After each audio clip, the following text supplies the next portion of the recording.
6 o'clock Central African time it is. A very good morning to you and welcome to Africa Rise and Shine. We are Channel Africa. From the African perspective, we bring you news and current affairs for the next 3 hours. My name is Asanda, Beda. We are on the SABC Plus app on www.channelafrica.co.za, as well as the SABC Plus app. No, that's live streaming on YouTube at Channel Africa 1. Good morning. Good morning, Asanda, Beda. And can I just say, I think red is your color. Red? Yeah. This is pink, though. Is it pink? Yes. See, men are colorblind. Looks red, but still, it's the same family, red and pink. It is. Yeah, very good morning to you. Thank you so much indeed for tuning in. And we've got a packed program as usual. Give you details about what's coming up, but interesting conversation this hour. Statistics suggest that as much as 92% of people in South Africa have a mental health situation of some kind. And so we're going to be talking to the president-elect of South Africa's Psychiatric Association this hour. Should be interesting and fascinating, so stay with us for that. But lots of news items as well, and let's find out what they are as we say good morning to Joalane Tulongwebe. SABC News, independent and impartial. From an African perspective. Thank you, Peter. Good morning. Vote counting is underway in Malawi. Millions cast their ballots yesterday in one of the most closely watched and significant general elections in the nation's recent history. A presiding officer who spoke to Channel Africa on condition of anonymity praised the orderly conduct of voters and the smooth operation of the polling procedures. Meanwhile, a party agent acknowledged a few minor challenges but affirmed that these did not significantly affect the voting. Both officials remained confident that the process concluded successfully, ensuring a free and transparent election. The voting process started well. We are not facing any challenge. Though only that maybe as we were starting, we had people already here. So starting with a bit of commotion because people they came early to vote. So but everything is fine. We don't have any challenge. Though we had just a minor biometric device. Had some minor issue, but was rectified within no time, and the voting is going on well. South Africa's KwaZulu-Natal Police Commissioner Nhlanhla Mkhwanazi will be the first witness at the Madlanga Commission of Inquiry today. The commission will investigate allegations of interference and corruption in the country's criminal justice system.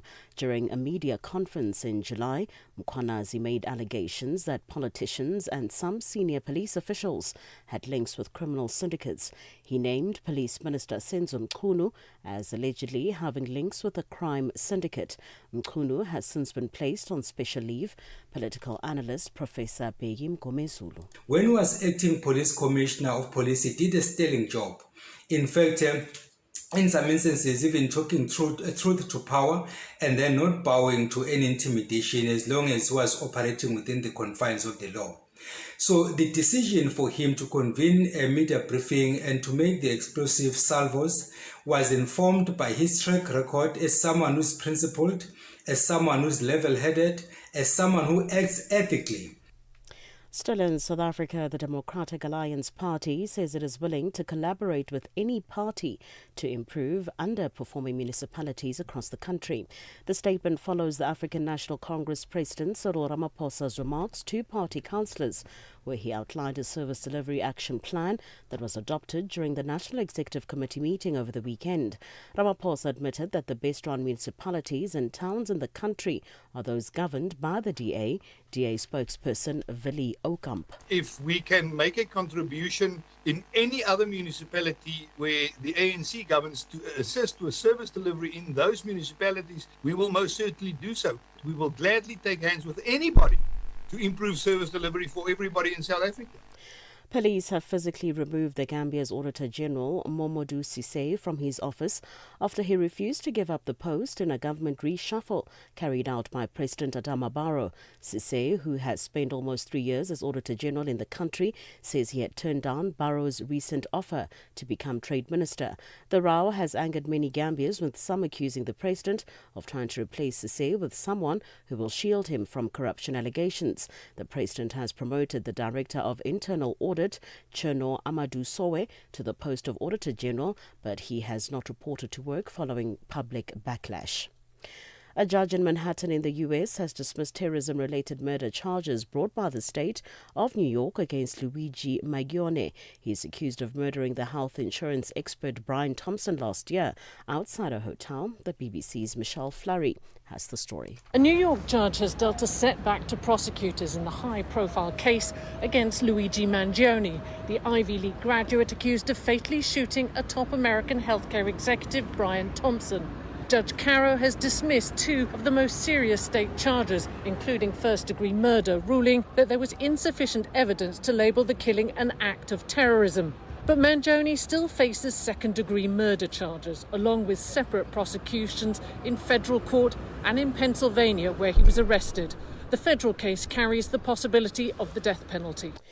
For any news stories you would like to share with us, please do send an email to newsroom@channelafrica.co.za or call us on +27 11 714 4459.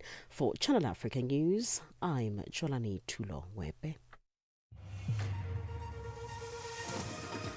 SABC News, independent and impartial. From an African perspective.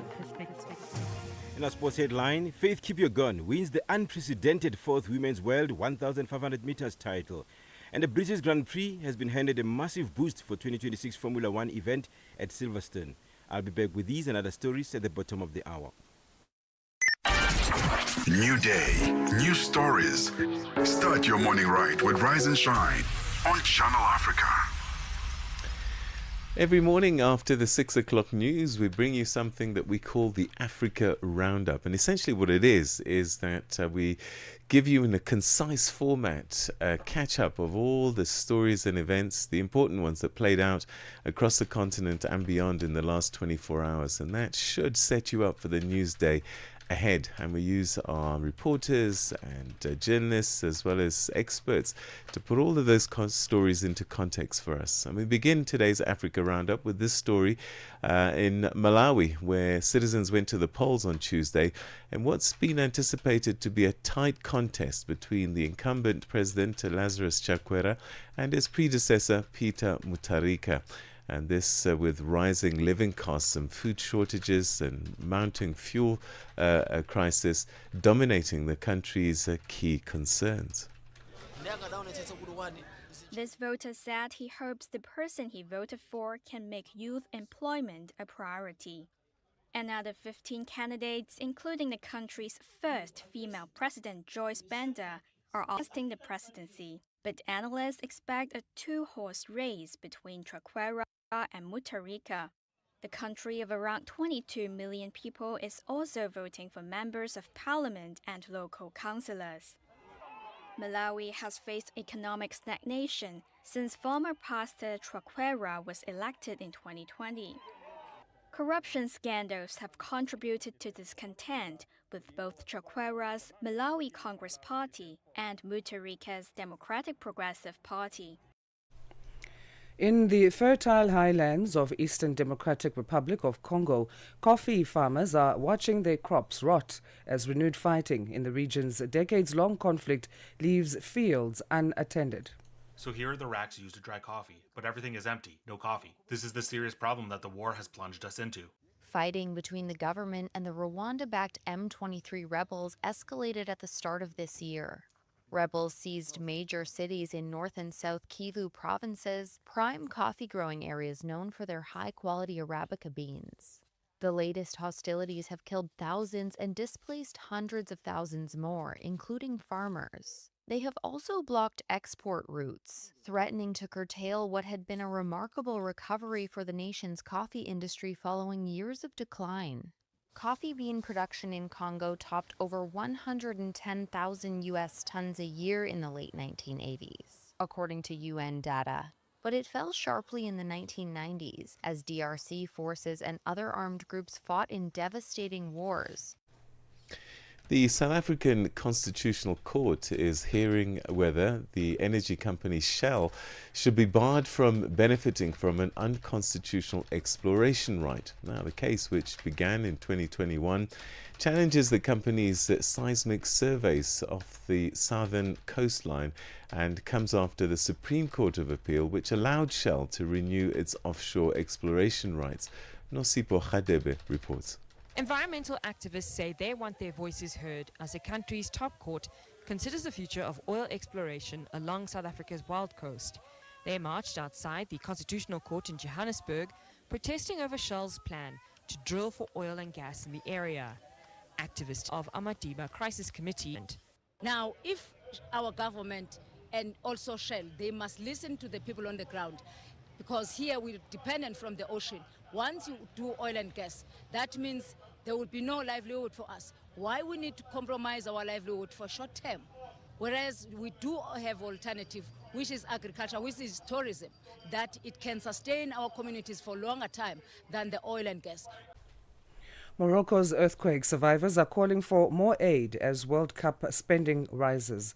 In the Atlas Mountains, 72-year-old Lashen Abada patched the tent he has lived in for 2 years since the 2023 earthquake that killed nearly 3,000 people, still waiting for promised help to build a new home. You saw the conditions. I have been living in plastic tents since my home was destroyed. Whenever I ask, they say you will benefit later.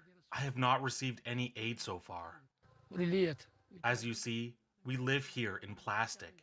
Last year we renewed them after they were damaged by sun and wind. Critics are pointing to a contrast to the country's fast-paced investments in stadiums and infrastructure projects ahead of the African Cup of Nations in December and the 2030 World Cup.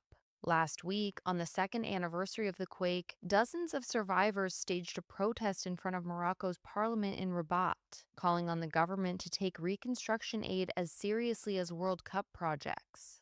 Moroccan officials deny prioritizing World Cup spending over quake recovery efforts. And that's how we come to the end of today's edition of the Africa Roundup. We'll have more for you tomorrow after the 6 o'clock news. Stay with us, though, because coming up shortly, we'll be taking a look at some of the stories that have been key in the West Africa region. And Asanda will be speaking to one of our regular commentators, Dr. Matsanga. Es-tu préoccupé par quelque chose? Es-tu passionné par les questions qui comptent? As-tu une voix qui mérite d'être entendue?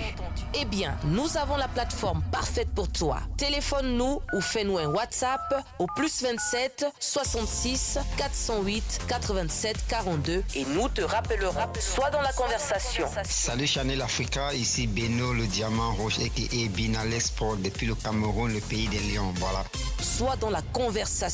Il ne s'agit pas seulement de parler, mais c'est ta chance d'exprimer ton point de vue, de partager tes opinions et de t'engager avec une communauté qui valorise ton avis. Suivez-nous sur les réseaux sociaux, visitez notre site www.channelafrica.co.za et préparez-vous à partager vos points de vue sur Channel Africa, la perspective africaine.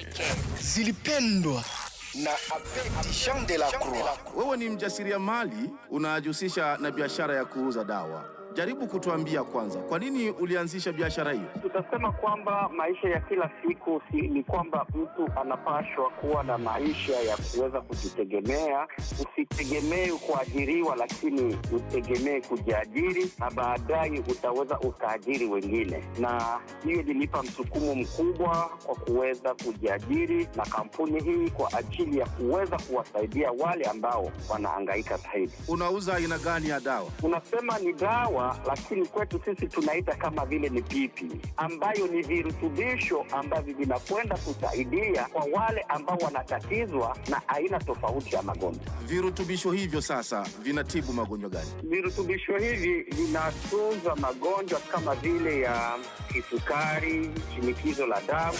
Zilipendwa kila Jumamosi kuanzia saa 12 kamili majira ya Afrika ya Kati hadi saa 1 kamili majira ya Afrika ya Kati. Download the SABC app and take Channel Africa with you everywhere you go. Get the news, music, and lifestyle of Africa on Channel Africa, the African perspective. Mornings made better with Peter and Asanda on Rise and Shine, weekdays 6 till 9 Central African Time on Channel Africa. Right, it's 16 minutes past 6 Central African Time. Let's take a look at this story now. A new initiative has been launched to create safe spaces for young people across Africa, addressing challenges such as bullying, gender-based violence, and mental health. The program also seeks to provide support through counseling, community events, and digital outreach. Our reporter Lebogang Mabange attended the launch and filed this report.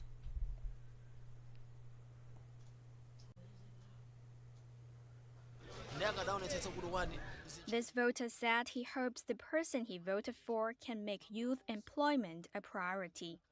Another 15 candidates, including the country's first female president, Beda, are asking the presidency. But analysts expect a two-horse race between Traquair and Mutharika, the country of around 22 million people. The launch of the Room of Safety marks the start of a movement dedicated to empowering young people to speak out, find help, and stay safe. It is a collaboration between partners committed to driving social change and building a more secure digital environment for Africa's youth. Monde Twala, Senior Vice President of Paramount Africa, explained how the initiative will bridge general divides and reach young people where they are. What we also wanted to achieve was really to engage cross-generational engagement, to drive cross-generational engagement. So making sure that, the parents are really up to speed where the youth are. It was all about multi-platform strategy. We wanted to make sure that this initiative does not only live as a TV property, but also is where the youth are. So hence we even are leveraging partnerships across the digital and social platforms. So from MTN's perspective, building a safer online future is crucial for the continent's young population. Marina Madale, General Manager for Sustainability and Shared Value at MTN Group, emphasized this responsibility. When it comes to safety in Africa, we really need to build a safer digital continent for not just our generation, the generations, but multiple generations that follow. And I think when we look at it, why would it matter? It really is because if you look at the continent, more than half of the Africans on the continent are under the age of 25. That means that it is that generation that is leading, and it's that responsibility that we have to protect them online. The African Union also threw its weight behind this initiative. Commissioner for Infrastructure, Energy and Digitization, Lerato Mataboge, highlighted the urgent need to safeguard Africa's children in the digital space. Every single day, 175,000 children go online for the very first time. A child every half a second. This digital revolution is transforming how we train, how we learn, and how we share our African stories. But let us be clear, this transformation must never come at the cost of our children's safety. A digital future that exposes children to exploitation, bullying, harmful content, or cybercrime is not the Africa we want. That is why the African Union has adopted the Child Online Safety and Empowerment Policy, a continental shield to protect children's rights in the digital environment. The Department of Basic Education in South Africa echoed these concerns. Director for School Safety, Sfiso Ngobese, underlined that online protection must now be seen as central to child safety. As we continue to strengthen the safety of our children, we must acknowledge that digital safety has become an essential pillar of child protection.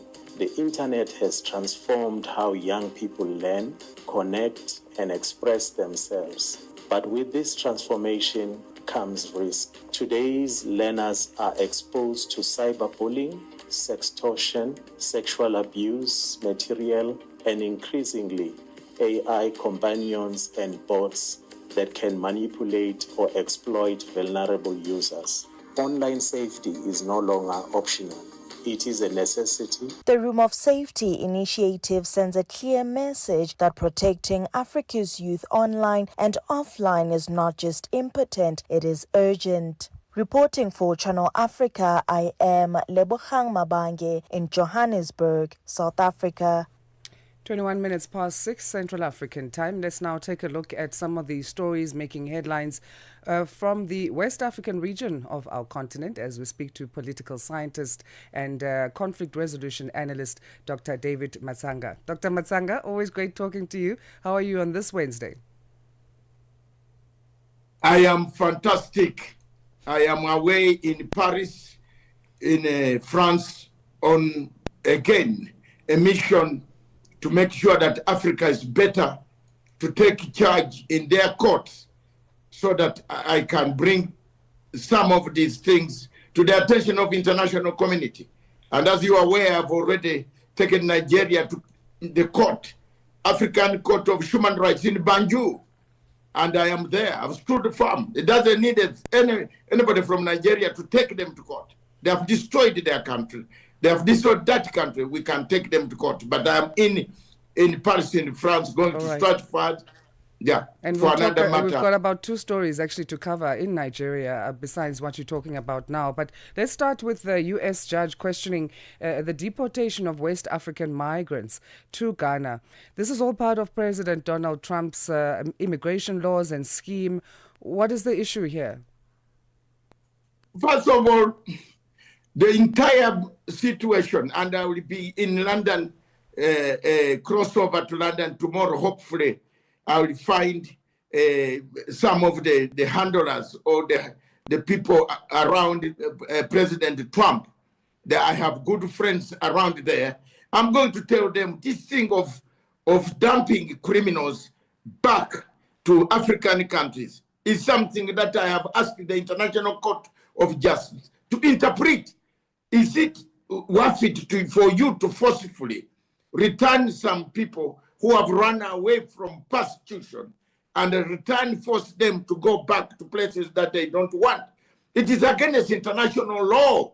Any expert like me would challenge, and I have written for an opinion in the ICJ to give me an opinion as why Trump is doing this. And I hope tomorrow or by Friday this weekend, I will meet some of the top officials, some of them who will remain in London, to discuss some of these matters that Africa's situation is being taken differently. It is not good worth dumping people to us who are not forcibly being brought back. These people could be taken back to where they came from, where there is danger of persecution. That policy is not very good. That's why the judge in the U.S. ruled against such deportations. And where they come from is Nigeria and Gambia. So what are the expectations in terms of will they be returned to their home countries anytime soon? If you find a regime that is not very good, Asanda, it will throw you across to the crocodile waters, to the murky waters of Nigeria's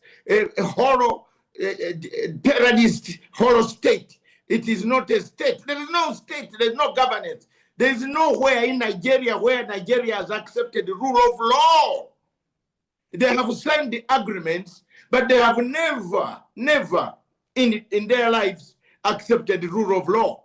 They have never said, we agree that we should be taken to court. If a country itself cannot sign for the Charter of AU, for the Charter of AU court, cannot actually deposit documents there, how can you return a human being to that level? So if you find a bad regime in Africa, in Ghana, thanks God, Mahama is a very understanding person. But most of the refugees across there are being told to leave. Some of them are having problems with the authorities there because the nationals are beginning to say, Allah, we are now overpopulated, we are now, our jobs, our deeds, these things are happening. They can return you easily to the persecuting table. Nigeria's agricultural import bill is getting criticism. Let's move on to this story now from farmers. What are they arguing against it? It is just another mess. And Asanda, you and I have told you that Nigeria is a country without a country, a state without a state. And that is all those are my affirmation to anybody in the international community trying to deal with Nigeria. There is no governance in Nigeria. You rather deal with South Africa. You rather deal with Uganda. You rather deal with Kenya. But in Nigeria, there is no governance. The state has collapsed. There is nothing going on there. Everything that comes. That's why the farmers are saying, Allah, why are you again bringing this bill, this thing against us? Can you believe that this country has got 241 waterfalls? But it has not even utilized them to grow enough food. You find food scarcity, hunger, famine, people begging for food in a country that has plenty of rainfall, rivers which can harness and are used for irrigation. My dear sister, the people standing against the agriculture reform and this subsidy, whatever it is they want to bring, they are right. The farmers are really out. People are fed up in Nigeria and they can't speak because of terrible things that happen inside there. Political brutality, security brutality. People are not able to speak. People have kept quiet and left it to God. But some of us who are not Nigerians, like me, who love Africa, I'll speak for the voiceless who cannot speak from Nigeria. Also in Nigeria, Starlink's satellite internet service reached capacity, and this led to new customers not being able to sign up. It's not the first time that Starlink has paused services there in the country. The last time it was over bandwidth issues and regulatory issues. So what does this mean for the readiness of this company to operate not only in Nigeria, but in Africa? Elon Musk's Starlink. Elon Musk is doing one big mistake, and I hope you will listen to this clip because I will put it on his in X space or on X. You are mixing two things, Elon Musk. Those two things don't go hand in hand. You are mixing bad politics and business. You are a very good businessman. Stick to the lane of business because you are attacking so many attack fronts. Some of this will swallow you because my Elon Musk, you are younger than me. You might have all the money in the world, but you are young. You have never seen the type of suffering some of us have gone through. Now, when you come, that's why concentrate on business and make your business better. I use Starlink in West Africa. When I'm in West Africa, I was one of the first few people to obtain it and put it on a ship somewhere there. It is there, it's working. It boosts my capacity. But improve it so that people can have access to it, so that we can have access and everybody can have his internet in his home, in his briefcase, in what? Don't mix it with politics. If you are going to bring in politics and then use this politics to destroy governments will team up. And I'm sure today, Trump is across the channel is in London today. He's not going to stop talking about Elon Musk because you saw what on the weekend, what Elon Musk's message was to the people of Britain who are against other races and who are bringing racism in that country. So they will discuss him. One of these days, one country will issue a warrant for him to be brought for trial in some of these places. I'm telling you, let him be careful. He's an African brother. Stick to your business. Let work, improve your business capacity, but stop interfering, mixing it with politics. It can be very dangerous. Political science, if you have never studied it, you might think it is simple, but we who have studied it know the pitfalls and the insanity it can cause when it turns against you. So there is nothing he's trying to do. He should concentrate on raising the availability, the bands, so that people can actually access his internet and make money, because people are tired of this government internet, which is switched off every time. You know, if you annoy the government in Africa somewhere, they switch off your internet. So people are tired. People were happy when Elon Musk brought this internet. Then now he has mixed it with politics, which is going to deny some of us who want to use his services, especially we Pan-Africans who walk around Africa. How long those who are not able to use this internet will be on that waiting list. But let's leave it there for today, Dr. Matsanga. We appreciate your inputs. Yes, thank you very much. And I just want to leave one message for the government of Nigeria, that come to court. Come and sort yourself. Don't hide behind AU. You come and face me in that court in Banjul and tell the world why there are so many refugees in South Africa from Nigeria, why there are so many refugees in the UK, in Nigeria. Why Dr. Matsanga, we're completely out of time there. We're going to leave it there. Political scientist and conflict resolution analyst Dr. David Matsanga joining us to share some inputs on some stories making headlines in West Africa, Nigeria being the dominating one today. Let's go to Jwalani Tulo Ngwepe. She's got our news headlines. It's now 6:31 Central African time. SABC News. Headlines. The African Perspective. Thank you, Asanda. Good morning. Making headlines, the Malawi Electoral Commission says no ballot boxes will be moved before counting is completed and results will be signed and publicly displayed. A report by the United Nations Commission on Human Rights has accused South Sudanese officials of stealing billions of dollars in oil revenues, and finally heads of aid organizations working in Gaza have called for urgent intervention after a UN commission concluded that Israel was committing genocide. I will have details on these and other stories at 7 o'clock. It's time to take a first look at what's been happening in the world of sport. No doubt there's some Champions League football somewhere along the line this morning. As we say good morning to Figile Lingwati. Sports on Channel Africa. The African Perspective. Hi there. Do you want to elevate your business and give it a... Good morning, guys. Let me start off with athletics.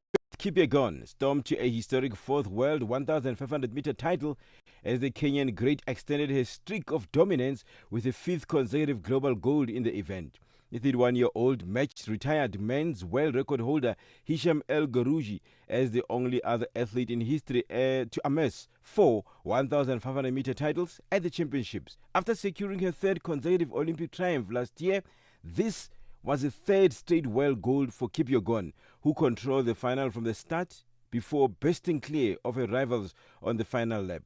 Not only is she unbeaten in the past 5 global finals, but, excluding heats, she has not suffered defeat over the distance for more than 4 years. Signe McLaughlin-Levron has qualified for the 400-meter gold medal race in sensational style, winning her semi-final in the U.S. record and world lead time of 48.29 seconds at the 2025 championships. Her victory sets up a showdown against Paris 2024 and world champion Marilady Polino and Salwa Eid Nasser, who both came through the semi-finals to secure spots on Thursday's final. But it is the manner of McLaughlin's-Levron's win that will send shockwaves around the track and field world. Not only has she shown she is a real threat for a medal, but she will also now be favourite for the gold in Thursday's final. Former South African Proteas women batter Claire Dreblanche says Cricket South Africa deserves full credit for the growth of the women's game in the country and for making sure that women cricketers are fully professionalized.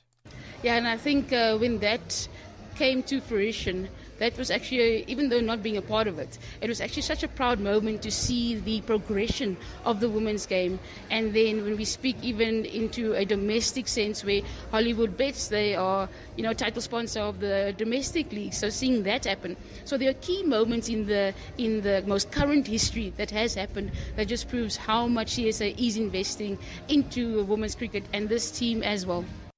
And lastly, the British Grand Prix will be one of the 6 sprint events on next year's Formula One calendar. Silverstone last hosted a sprint in 2021, the year the format was introduced. The biggest surprise is the addition of Singapore to the sprint schedule. The difficulty of overtaking at the street circuit does not automatically make it look like a natural fit for a sprint event. The 2026 schedule features 24 races and was published in June. For any sports stories you'd like to share with us, please send an email to newsroom@channelafrica.co.za or call us on +2711 714 4459. This is Channel Africa Sport with me, Figure Ngwati. Hi there. Do you want to elevate your business and give it a voice in South Africa and Africa as a whole? Well, in that case, let Channel Africa make this a possibility. Channel Africa is willing to advertise your business for as little as 30,000 rands or $1,719.18. To get access to these great rates, send all requests to mukwenata@SABC. That's MOKOENATA@SABC. Channel Africa, the African perspective. Let's find out now what's happening in the world of business as we say good morning for the first time on the 17th of September to Nosipho Zuma. Business news on Channel Africa, the African perspective. Thank you, Asanda. Good morning. In your business news this hour, the Nigerian National Petroleum Company NNPC has called for stronger African collaboration to achieve energy security on the continent. Speaking at the 7th African Petroleum Producers Organization CEOs Forum, the NNPC's Group Chief Executive Officer Bashir Ojulari stressed the urgency for Africa to accelerate its energy transition and secure its energy future. He says the NNPC is ready to collaborate, share knowledge and drive collective progress with African peers to unlock the continent's full energy potential. South Africa's weekly financial newspaper Financial Mail will publish its final edition on the 30th of next month as part of a strategic integration by its parent company, Arena Holdings.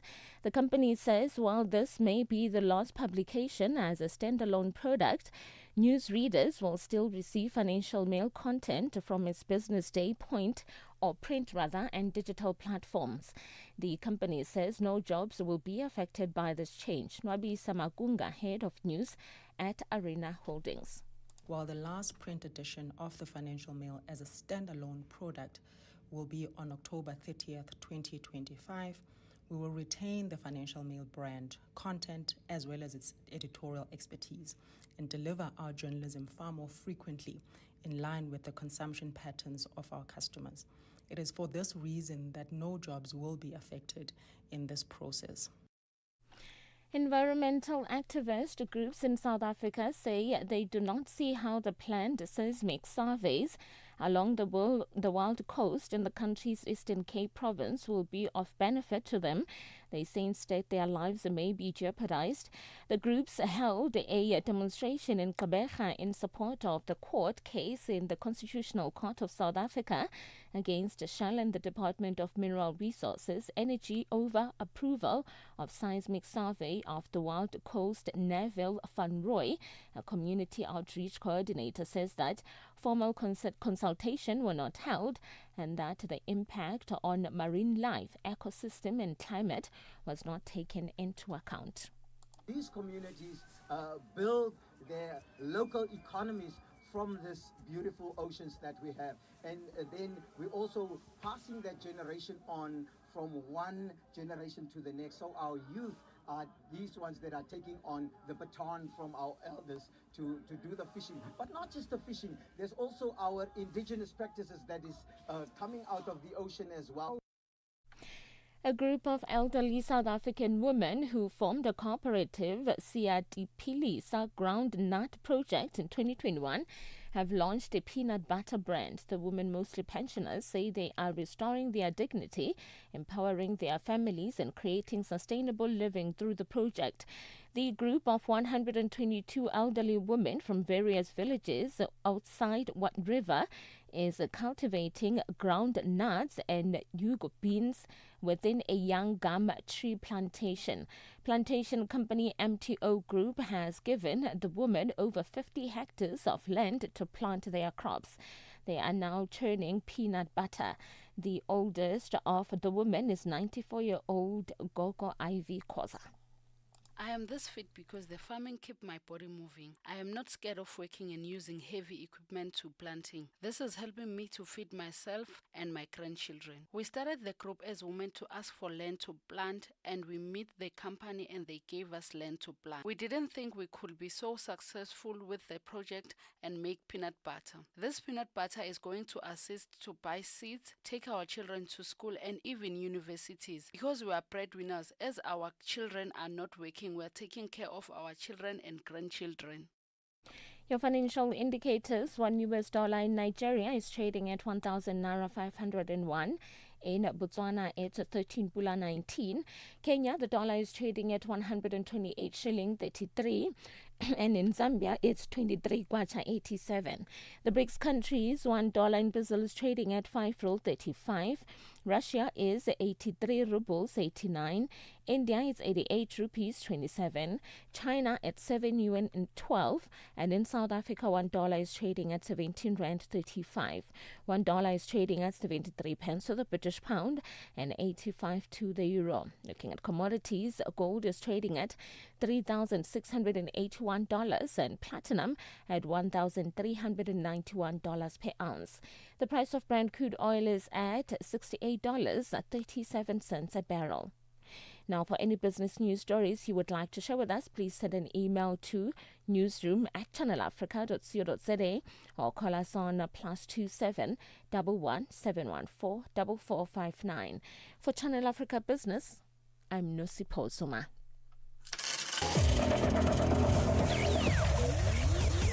Business news on Channel Africa. The African perspective. Your morning companion with the stories that matter. This is Rise and Shine on Channel Africa. G20 in Africa, exclusive to Channel Africa. It's time now to take a look at our G20 fact of the morning. Did you know that founded in 1999 to address global economic issues, the G20 now includes 19 countries and the European Union and the African Union, with South Africa hosting the summit this year. And this is under the theme Solidarity, Equality, Sustainability. And the group focuses on issues like sustainable development, climate change, international taxation, and global economic growth. And that's our G20 fact for the morning. G20 in Africa, exclusive to Channel Africa, championing Africa through solidarity, equality, and sustainability. Ahoy, matey! Captain here to help, right, boys? Set sail with us on a digital voyage like no other. Channel Africa has a treasure trove of awesomeness. That is our website and social media pages. Tell me, why are you here? We want you to be part of our adventure. The winds are changing, Captain. And this time... Imagine a world where curiosity knows no bounds, where entertainment meets enlightenment, and where every click leads to the African perspective. Visit us on our website, www.channelafrica.co.za, or follow us on Instagram or on X at Channel Africa 1. Go on, like us on Facebook at Channel Africa 1.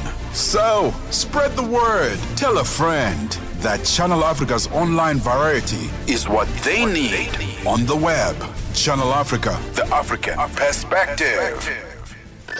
Wake up, Africa. Peter Ndoro and Asanda Beda are here to help you rise and shine. Weekdays, 6 till 9 a.m. Central African Time. Only on Channel Africa.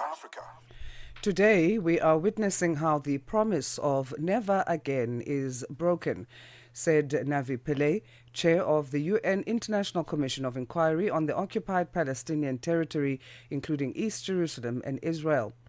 The Commission's report finds Israel committed genocide in Gaza, carrying out 4 of the 5 acts defined under the 1948 Genocide Convention, a central point in South Africa's case at the International Court of Justice.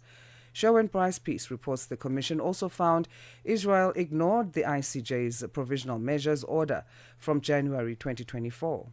The Commission concluded that Israeli authorities committed 4 acts of genocide in Gaza, including causing serious bodily harm, deliberately inflicting conditions of life calculated to bring about the destruction of Palestinians in whole or in part, and imposing measures intended to prevent births. The report further finds that explicit statements by Israeli, civilian and military authorities and the pattern of conduct of that state's security forces indicated that genocidal acts were committed with intent to destroy Palestinians in the Gaza Strip as a group. Today we witness in real time how the promise of never again is broken and tested in the eyes of the world. The Commission Chair Navi Pillay says responsibility lies with Israeli authorities at the highest echelons, who've orchestrated a genocidal campaign for almost 2 years, and that Israel had failed to prevent or punish these acts. The ongoing genocide in Gaza is a moral outrage and a legal emergency. Member states must act now. There is no need to wait for the International Court of Justice to declare it a genocide. All states are obligated to use whatever means within its power to prevent the commission of genocide. And so we urge member states to ensure accountability for any crimes that have been committed and prevent further crimes from being committed, not just in Gaza, but the entire occupied Palestinian territory. According to the report, its findings are based on all the Commission's prior investigations as well as factual and legal findings in relation to the attacks in Gaza, carried out by Israeli forces, and the conduct and statements of Israeli authorities from October 7, 2023 until the 31st of July this year. Chris Sidoti is a member of the Commission. These reports should be taken seriously, but honestly, the Israeli responses are becoming so boring. You know, they say the same thing every time. They're producing the responses by ChatGPT these days, and they spend so much money in the Foreign Ministry on propaganda, you'd think that they would actually come up with something original. I would want them to engage with the evidence, but they never engage with the evidence. They put the report into ChatGPT, and then they put out the standard response. So no one takes it seriously. The Commission also concluded that Israeli President Isaac Herzog, Prime Minister Benjamin Netanyahu, and then Defense Minister Yoav Gallant had incited the commission of genocide, and that Israeli authorities failed to take action against them to punish this incitement. But Israel has, as expected, rejected the findings through Israeli ambassador to the UN in Geneva, Daniel Meron. Israel categorically rejects the libelous rant published today by this Commission of Inquiry. It spreads the malicious genocide narrative. The report diverges from the mandate of the Commission, yet again stressing their biased analysis. I pose to you to read carefully this 72-page report and try and find the word Hamas. Hamas does not exist. It is some alien that attacked Israel on the 7th of October. These claims in the report rely on misleading statistics, unfounded apocalyptic projections based on weak data, on the conflation of credible and unverified evidence. The Commission urged the government of Israel to comply immediately with its international legal obligations, including to end the genocide in the Gaza Strip and fully implement the provisional measures ordered by the International Court of Justice, as Navi Pillay explained. I wish they'll tell us where we went wrong on these facts, or just cooperate with us if they had done any investigations. It is our hope that this report will be read by the higher-ups, including the Secretary General at the United Nations. So the facts should influence high-level leaders at the United Nations also to call this what it is, the genocide. The Commission was established by the UN Human Rights Council in May 2021 with a broad mandate to investigate all alleged violations of international humanitarian law and all alleged violations and abuses of international human rights law leading up to and since April 2021 in the occupied Palestinian territory, including East Jerusalem, and in Israel. Their latest findings expected to bolster South Africa's case against Israel at the International Court of Justice in The Hague. I'm Shervin Bryce-Pease in New York. Wake up to the essence of the continent. Rise and shine on Channel Africa. Now, today we're witnessing how the promise, in fact, let's take a look at this story now. Now, South Africa is in the grip of a growing mental health crisis. Up to 92% of people living with mental illness never receive treatment, and that's leaving millions without the care that they need. Conditions such as depression, anxiety, and substance use are often untreated, whilst fewer than 1 in 10 people with severe mental illnesses access proper support. Well, today, psychiatrists from across the continent are gathering in East London, which is in South Africa, for the 2025 Congress of the South African Society of Psychiatrists, SASOP, under the theme Reimagining Mental Health Care Access. The meeting aims to confront the country's deep treatment gaps, share innovative solutions, and perhaps reimagine how care can be delivered at scale. Well, joining us this morning is Dr. Anusha Lashman, who's the President-elect of the South African Society of Psychiatrists. Thank you very much indeed for joining us, and welcome to the program. Good morning. Thank you for having me.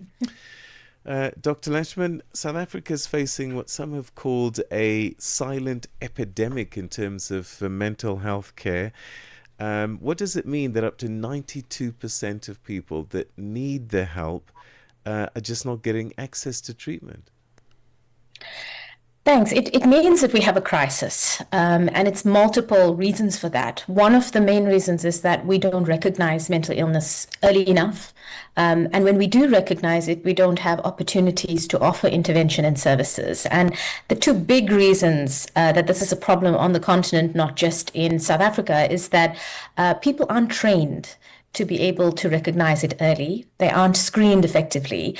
And when they are, there simply isn't an opportunity for them to access care, either because the facilities don't exist, or they're long waiting lists, or they're just not enough human resources to provide the kind of care that people require. And so what that does is it has a long-term impact on people's functional capacity, their ability to be constructive in terms of contributing to the GDP, to the economy, children who aren't able to function the way they should, parents who aren't able to parent the way they should in a safe way, because they aren't able to recognize and get treatment for that mental illness. I suppose the problem is compounded in remote areas, the rural areas. If it's a problem in the urban areas, it's probably twice as bad out there. Absolutely. And if you think about it, people access care close to where they are. When you think of limited resources, especially in provinces like the Eastern Cape, like in Limpopo, but even in densely populated provinces, if you think of Gauteng, in the Western Cape, we have fewer than half a psychiatrist for 100,000 people. One psychologist for 100,000 people. So that should just shock you into the reality of the fact that there just aren't enough people that are trained to provide that care. And perhaps this is what makes us really excited about having a meeting like this with thought leaders, but also in collaboration with partners that aren't just in mental health care services. So when we think of people who actually see our population, so traditional healers, educators, counselors, general health practitioners, this is the kind of engagement that we're looking forward to so that we can discuss opportunities for us to provide adequate mental health care that are integrated into services that already exist, even if they're scarce services. You talk about mental health care practitioners. How do we compare to global standards in terms of numbers per, 1,000, per 100,000, whichever vector you use? Shockingly bad. So the World Health Organization gives us a benchmark of at least one psychiatrist per 100,000 in a limited income country or a low resource setting. We have a 0.3 basically figure of psychiatrists. If you want to imagine in South Africa stats for child psychiatrists, we have a population of 18 million children under the age of 18, and we have 35 child psychiatrists in the country. So children are never going to access mental health care, and the general population is just simply unable to find a practitioner to meet that need. So what is the issue? Is it that not enough people want to train in mental health care, or that there are just not enough resources to train the many people that want to do it? I think it's both. I think there is very little political willpower to invest in mental health care, support, and training. And here's the thing, mental health services do not need to be provided by specialists. It really is about upskilling, it's about integrating. You can't think about health without thinking about mental health. So the opportunity to train, to educate, to task shift, to upskill, that is not necessarily backed by the resources, both financially as well as infrastructure, to be able to facilitate that. So yes, of course, there are people that want to learn, but there just aren't opportunities and facilities for that, and there's no investment in that. So SASOP 2025 begins, the Congress begins today in East London in the Eastern Cape. What are the main objectives of this particular gathering, and why is it significant that it's happening in the Eastern Cape?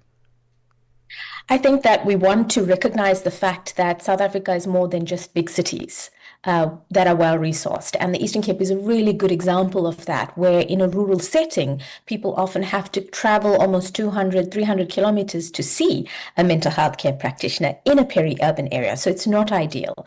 So we chose this space because we think that this province really holds keys to solutions we may have for partnerships at a grassroots level. And so we want to engage in a discussion that involves thinkers from across the field, traditional healers as well as educators, counselors, healthcare providers that are at community levels in a very strong public mental health field, so that we're able to exchange ideas, but also come up with innovative ways of thinking around how we access care, but how we get to people who are stigmatized around mental health, so that we can reach the broader scope of the population, not just those in big cities. So you're talking about reimagining innovative ways of access. What might that look like? Are we talking digital applications? Thank you for asking that, because I think that we often think innovation equals tech. And that's not necessarily true. Yes, of course, we want to be able to access using online smart innovations like that. But sometimes it's also about education. So rethinking who should do what, whose job is it anyway? When somebody comes to you to the clinic for their cardiovascular disease, like they've got diabetes or hypertension, or they're coming to you because they have a cancer that needs treatment, why are we not screening for the obvious mental health associated factors there? If a child is coming to a well baby clinic, why aren't we screening? Is the mom okay? Do the parents have any psychiatric conditions that could be influencing the way they parent? So I think that the innovation has to really come from the way we think and the way we provide care in a different way, not necessarily tech, although that is part of it. And innovation is also about thinking around unusual partnerships. So being able to blend that in ways, and there are beautiful ways in which we can engage, and we know from the rest of Africa about community-based mental health initiatives, using lay counselors, using neighbors, using support systems that allow people to be mentally well and supported. So I think innovation is broader than just tech. Dr. Lashman, I wish we could have talked for longer, but thank you so much indeed for joining us, and we wish you the best with the Congress. Perhaps we can catch up soon after just to get a sense of what came out of it. But for today, thank you so much indeed for joining us. Thank you. It's a pleasure. That was Dr. Anusha Lashman, who's the President-elect of the South African Society of Psychiatrists, speaking to us about the urgent need for health changes facing South Africa, and dare I say the continent at this time. Africa. It's time to plug into the heartbeat of the continent. Tune in to Channel Africa, your go-to radio station that broadcasts in 5 different languages. L'Afrique du Sud célèbre la journée nationale du Kabla hujaitwa kwa jina la Double K, or more of our forests have been destroyed. Partido Africano da Independência da Guiné. Channel Africa represents every corner of this amazing land. From Lagos to Cape Town, Nairobi to Dakar, we've got you covered with the freshest news, music, and cultures. So, turn up the volume, feel the rhythm.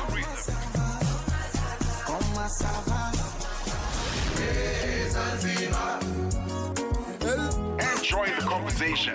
Channel Africa, the African perspective.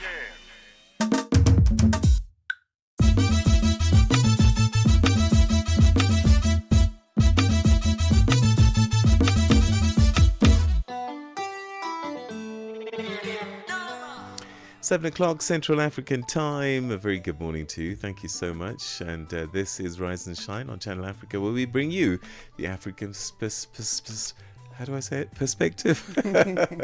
Broadcasting live on the internet, www.channelafrica.co.za, from our studios in Johannesburg, South Africa. I am Peter Ndoro.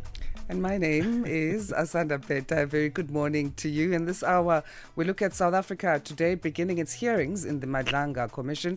This is a judicial inquiry that's set up by the president of the country to investigate allegations of corruption, political interference, and organized crime within the country's police and justice system. That story and more coming up. Let's start with our news. Here's Jalane Tulo Mwebe, and then following her will be sports headlines, brought to you by Figile Lingwati. SABC News, independent and impartial. From African perspective. Thank you, Asanda. Good morning. The Malawi Electoral Commission says no ballot boxes will be moved before counting is completed and results will be signed and publicly displayed. Vote counting is underway across the country after polling stations closed successfully yesterday. The Commission's chairperson, Justice Annabel Matalimanja, says presiding officers will send backup images of results to a central system, but final tallies will be compiled at constituency, district and national levels. The media has not been allowed to report unofficial results, but with clear disclaimers as Malawians await the official results. We had earlier on requested the media not to post any unofficial results until we give a cue. That time we called it a signal. We can now allow you to report on the unofficial results, but with caution that they should be presented with the usual disclaimer at the beginning and at the end, indicating that they are unofficial results and the official and verified results will be announced by the Malawi Electoral Commission. South Africa's KwaZulu-Natal Police Commissioner Nhlanhla Mkhwanazi will be the first witness in the Madlanga Commission of Inquiry today. The commission will investigate allegations of interference and corruption in the country's criminal justice system. During a media conference in July, Mkhwanazi made allegations that politicians and some senior police officials had links to criminal syndicates. He named Police Minister Senzo Mchunu as allegedly having links with the crime syndicate. Mchunu has since been put on special leave. Political analyst Professor Begi Mgomezulu. When he was acting police commissioner of police, he did a sterling job. In fact, in some instances, even talking truth to power and then not bowing to any intimidation as long as he was operating within the confines of the law. So the decision for him to convene a media briefing and to make the explosive salvos was informed by his track record as someone who's principled, as someone who's level-headed, as someone who acts ethically. A report by the United Nations Commission on Human Rights has accused South Sudanese officials of stealing billions of dollars in oil revenues. South Sudan has earned more than $25 billion in oil revenues since independence 2 decades ago. The BBC's Axia Wandera has the story. The report highlights how the government's controversial Oil for Roads program funneled an estimated $2.2 billion off budget into political patronage networks. The findings implicate South Sudan's Vice President Benjamin Bolmel, claiming that his companies failed to deliver most of the promised roads. The UN says other schemes by private companies diverted non-oil revenues for government budgets. Justice Minister Joseph Geng dismissed the findings and attributed South Sudan's economic problems to conflict, climate change, and falling sales of crude oil. Police have physically removed the Gambia's Auditor General, Momodou Cissé, from his office after he refused to give up the post in a government reshuffle carried out by President Adama Barrow. Cissé, who has spent almost 3 years as Auditor General in the country, said he had turned down Barrow's recent order to become Trade Minister. The row has angered many Gambians, with some accusing the President of trying to replace Cissé with someone who will shield him from corruption allegations. The President has promoted the Director of Internal Audit, Chono Amadou Sowe, to the post of Auditor General, but he has not reported to work following public backlash. Heads of aid organizations working in Gaza have called for urgent intervention after a UN commission concluded that Israel was committing genocide. The report from the UN Human Rights Council Commission of Inquiry was published yesterday. This as Israeli army begins a ground assault against Gaza City. Israel says the report is based on biased sources and false information. For any news stories you would like to share with us, please do send an email to newsroom@channelafrica.co.za or call us on +27 11 714 4459. For Channel Africa News, I'm Cholani Tulo Webe. SABC News, independent and impartial. From an African perspective. In a sports headline, South Africa's Zagiti Nene qualifies for the World Champions 400-meter final in Tokyo. And Proteas women kickstart World Cup preparations with ODI victory in Pakistan. I'll be back with these and other stories at the bottom of the hour. Start your day informed, inspired, and entertained. Asanda and Peter bring you Rise and Shine. Weekdays, 6 till 9 a.m. Central African Time. Now, the principal managing partner at Tsunga Bamu Law International, Arnold Tsunga, has warned that the rising debt levels are pushing many African governments into austerity measures with serious consequences for basic human rights, including healthcare, education and social protection. He was speaking at the 3rd annual Activist Symposium held under the theme Navigating Activism in an Anti-Human Rights Era, where representatives from across the continent gathered to address the growing challenges facing human rights defenders.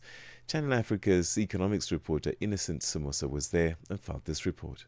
Many African countries are grappling with unsustainable debt levels, forcing governments into harsh austerity policies as part of loan conditions from international lenders. These austerity measures, often involving cuts to public spending, healthcare, education and social welfare.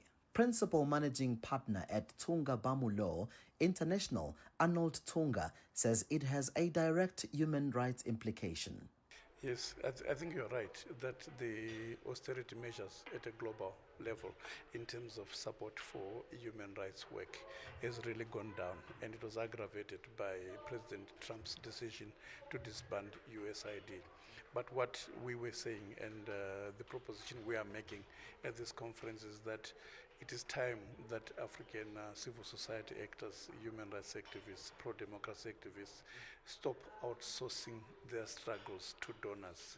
I think the struggles for development of Africa, for the Africa we want in terms of the value system, has to be driven by Africans themselves and not wait for third parties, third countries and donors to be the ones who drive our struggles.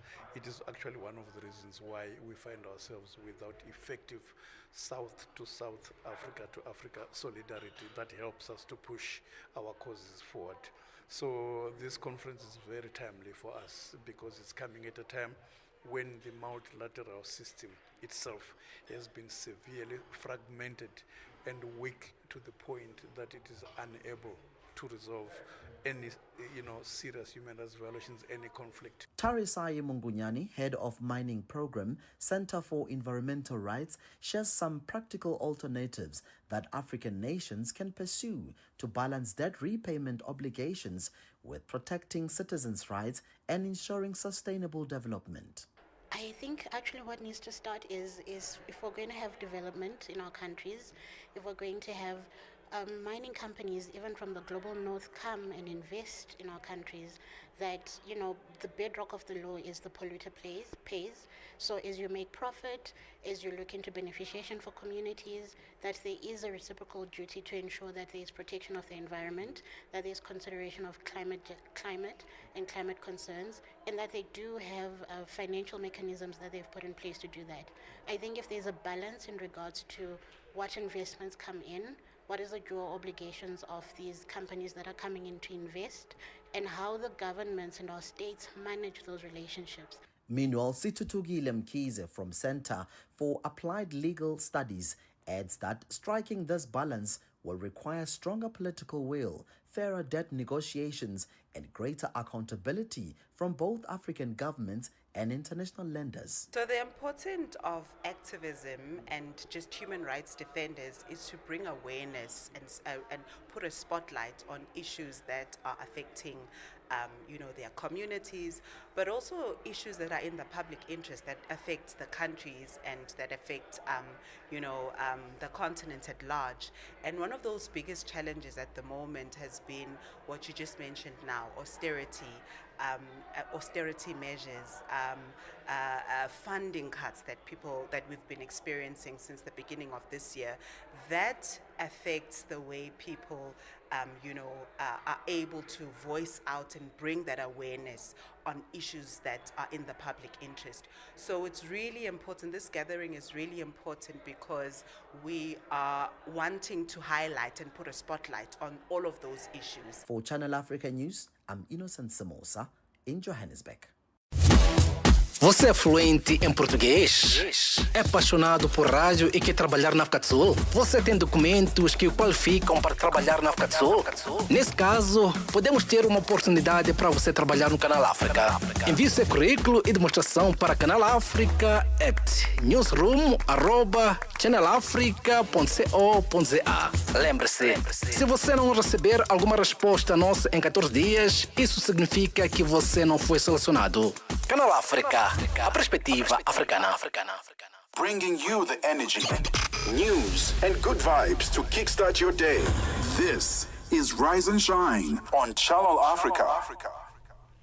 South Africa today begins its hearings in the Madlanga Commission, a judicial inquiry set up by President Cyril Ramaphosa to investigate allegations of corruption, political interference, and organized crime within the country's police and justice system. Chaired by retired Constitutional Court Justice Mbuyiseli Madlanga, the commission will hear from KwaZulu-Natal's province's police commissioner as its first witness, who is expected to detail how political leaders interfered in investigations into political killings. To help us unpack what this means for the rule of law and accountability, we're joined by Mbegazeli Benjamin, Research and Advocacy Officer at Judges Matter. Mbegazeli, thank you for joining us. How are you this morning? Good morning, Asanda. Good morning to the listeners as well. I'm very well, thank you. Great. So for those who may not know, why was the Madlanga Commission of Inquiry established, and what makes it so significant for South Africa's justice system? So the Madlanga Commission was set up by President Cyril Ramaphosa to investigate allegations that were made by a senior police officer in one of the provinces of South Africa, the KwaZulu-Natal. And basically he alleged that there are criminal syndicates who have infiltrated the criminal justice system in South Africa. They're working with police, they're working with prosecutors, they're working with people in the intelligence services and the metro police departments in some of the big cities like Pretoria and Johannesburg.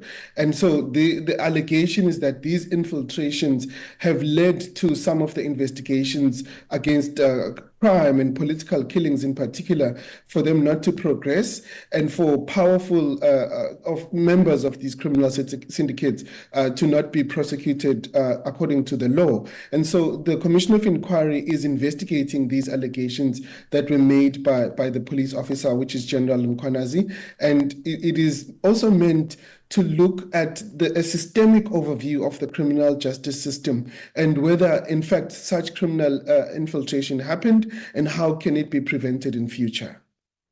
Would you refer to this as South Africa's biggest corruption inquiry? Look, South Africa has had a few inquiries over the last couple of years. The Zondo Commission was probably the biggest one involving corruption and state capture. However, the Madlanga Commission now is the first one to zoom in specifically on the criminal justice system. In the past, commissions of inquiry have investigated specific aspects, including the police during the Marikana massacre.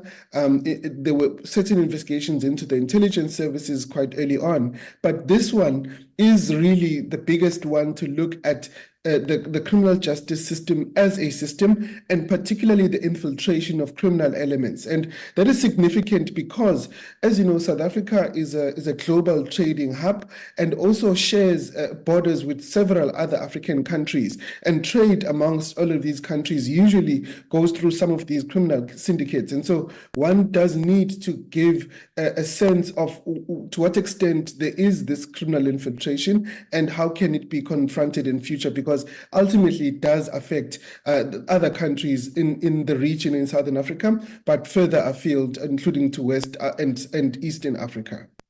So the hearings starting today are going to start with KwaZulu-Natal Province's Police Commissioner Nhlanhla Mkhwanazi as the first witness. What should South Africans expect on this day? Well, look, today is the first official hearing, and so we would really be getting some of the background information relating to the allegations, because General Mkhwanazi made the allegations on the 6th of July, and since then there have been a number of events that have gone on in court, and there's been suspensions of senior police officers, and so he will give us some color as to exactly where these criminal syndicates come from. How did they come to infiltrate the criminal justice system? Are they working with police officers? And how are they also coordinating themselves? And how are they benefiting from the infiltration? So this is something that South Africans obviously have a vested interest in finding out, because it does involve quite prominent politicians. But for the rest of the continent, they also need to pay attention, because the criminal justice systems across Africa are intertwined. The judiciaries are related, especially in English-speaking Africa. We have a common judicial and legal tradition. And so there will ultimately be some impact on their own systems. And so there needs to be attention across the continent and a specific focus on the proceedings of the Commission of Inquiry. As you mentioned, there have been other inquiries in terms of South Africa's law and corruption. So given the commissions that we've seen before in the country and the timeframes being extended, is the 147.9 million rands or $8.52 million US dollars for a 6-month period allocated to this commission sufficient? Look, the commission has a lot of work to do. I mean, the institutions that are specifically named in the terms of reference include, like I said, the police, the intelligence services. In total, there are about 8 institutions that are named, and all of them are quite massive. It will require some time. It will require some effort. The $8.5 million that have been set aside for the commission is not change. It's not a small amount, but I suspect that there will be a bit more that needs to be spent because of just the extent of the interviews that still need. I mean, the investigations that still need to be undertaken. Civil society groups, opposition political parties have criticized this allocation of this fund. They're saying it's high. How should the taxpayer view this fund allocation? Well, look, the most important way to view this is to what extent is the criminal justice system the bedrock of economic development in South Africa? To what extent is the criminal justice system the system to protect victims of crime?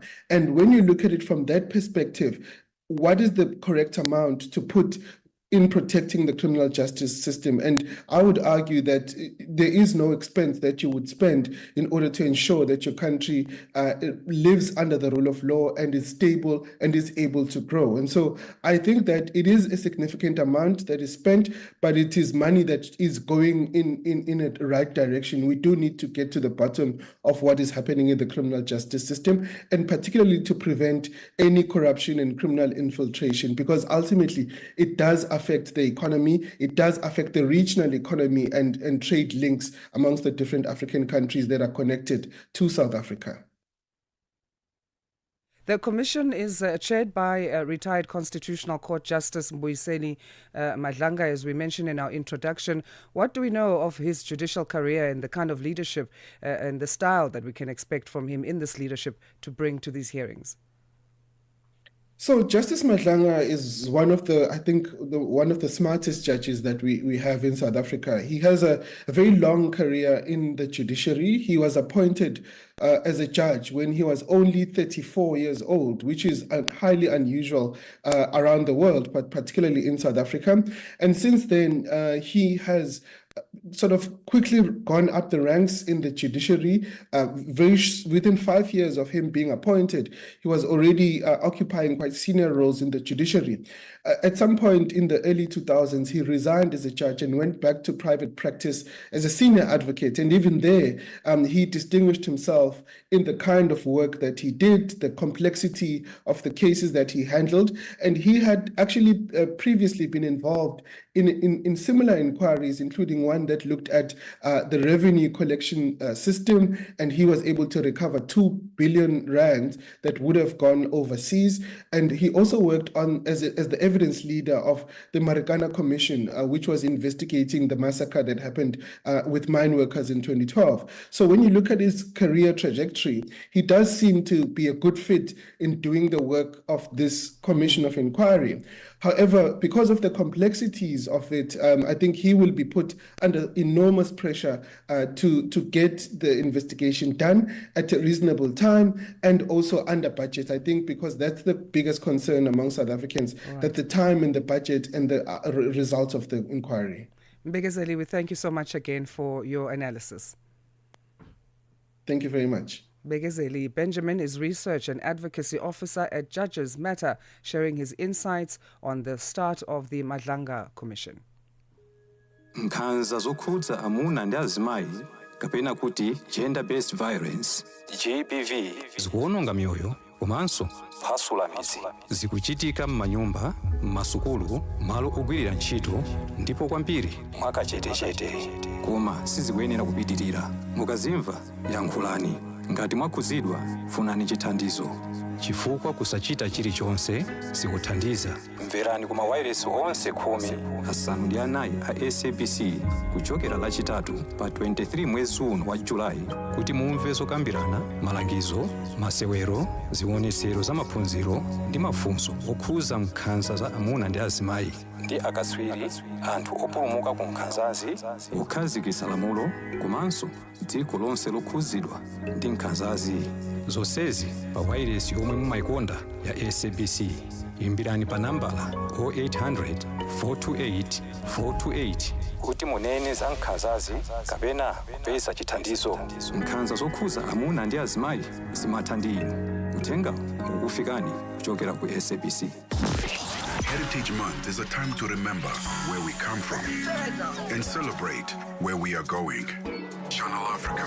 Catch us on DSTV channel 802. A fresh morning, a fresh perspective. Stay tuned to Rise and Shine on Channel Africa.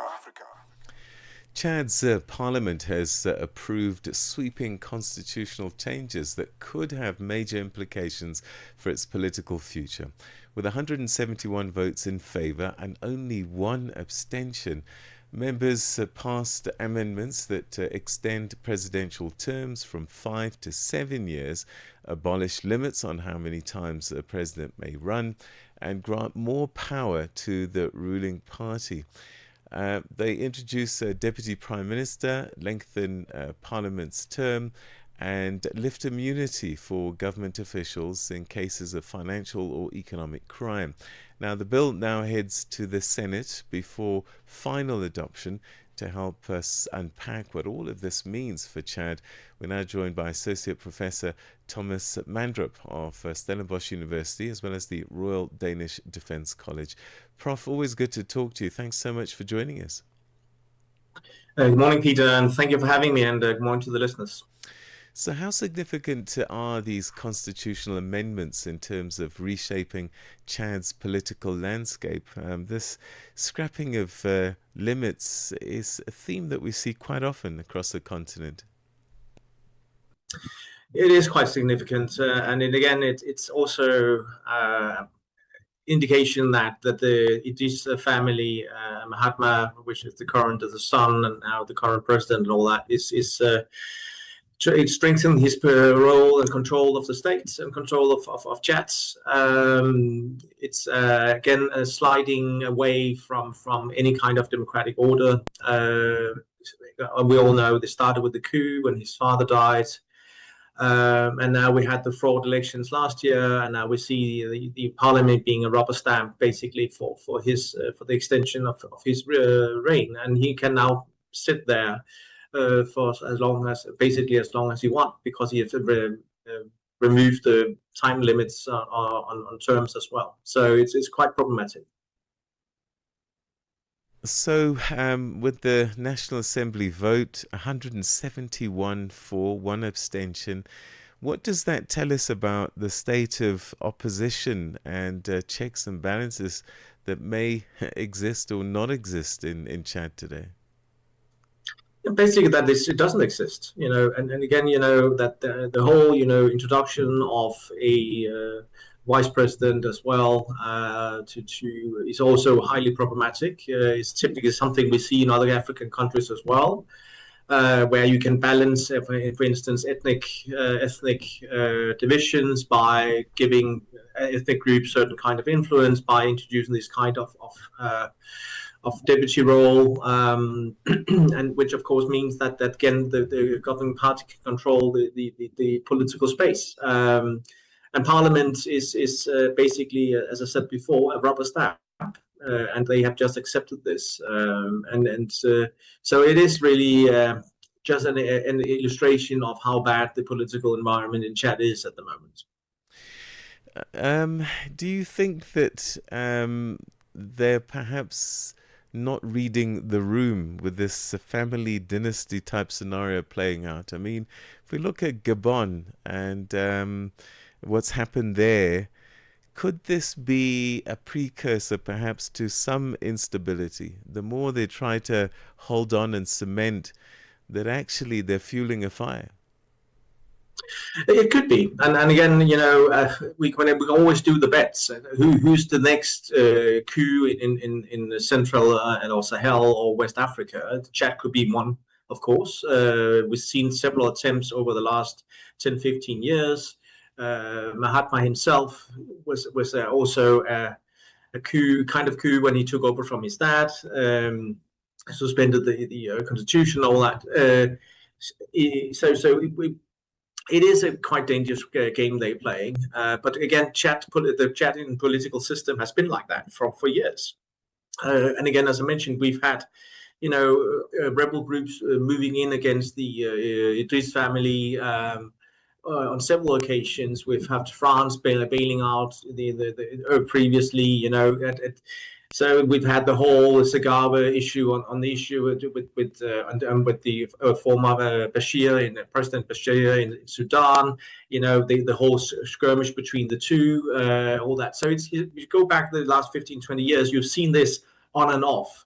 And as I tried to indicate before, I see this political move as part of that kind of ploy where you try to introduce a deputy, where you, for instance, can introduce your political opponents and give them some kind of part of the pie, basically by giving them political influence by introducing this kind of role, and that maybe that can make it easier for Mahatma to actually continue his role, the control of power and control of the state.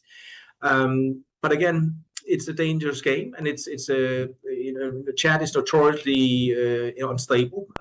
Now, also, of course, they are making distance to France, pushing the French out, starting speaking to the Russians. So we have a lot of indications, things that are moving in interesting, maybe wrong direction, to put it that way. It's got to go to the Senate now. Are we likely to see the same scenario, a rubber stamping process? It seems like that. Yeah, it is. I'm not seeing that any political players at this stage is going to change that.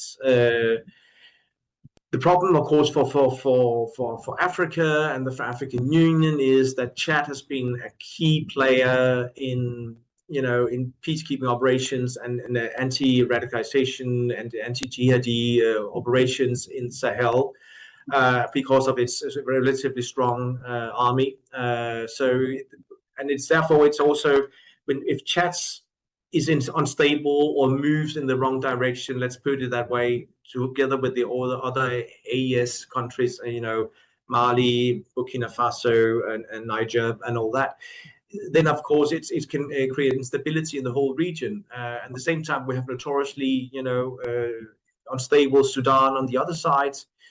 So Chad is located quite strategically, in a very important place, where you've got Libya on top, you've got Central African Republic on the bottom, you got Sudan to the east, and then you got Niger to the west, and all that. So it's really a country that plays that key role, and then therefore instability in Chad is dangerous for the whole region, basically. And that's why it's quite important that that someone is trying to assist Chad in trying to move in a proper direction. But again, the political system in Chad has been unstable for years, and this is just the last edition on that.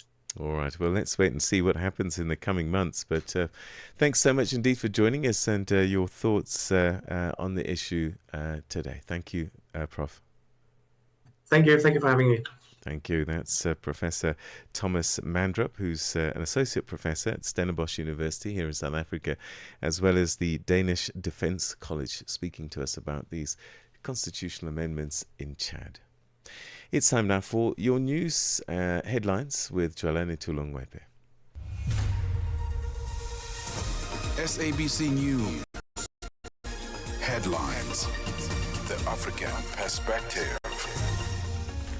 Thank you, Peter. Good morning. Making headlines, the Malawi Electoral Commission says no ballot boxes will be moved before counting is completed and results will be signed and publicly displayed. A report by the United Nations Commission on Human Rights has accused South Sudanese officials of stealing billions of dollars in oil revenues. And finally, Donald Trump has arrived in the UK for a second state visit as US President King Charles will host him a state banquet at Windsor Castle. I will have details on these and other stories at 8 o'clock.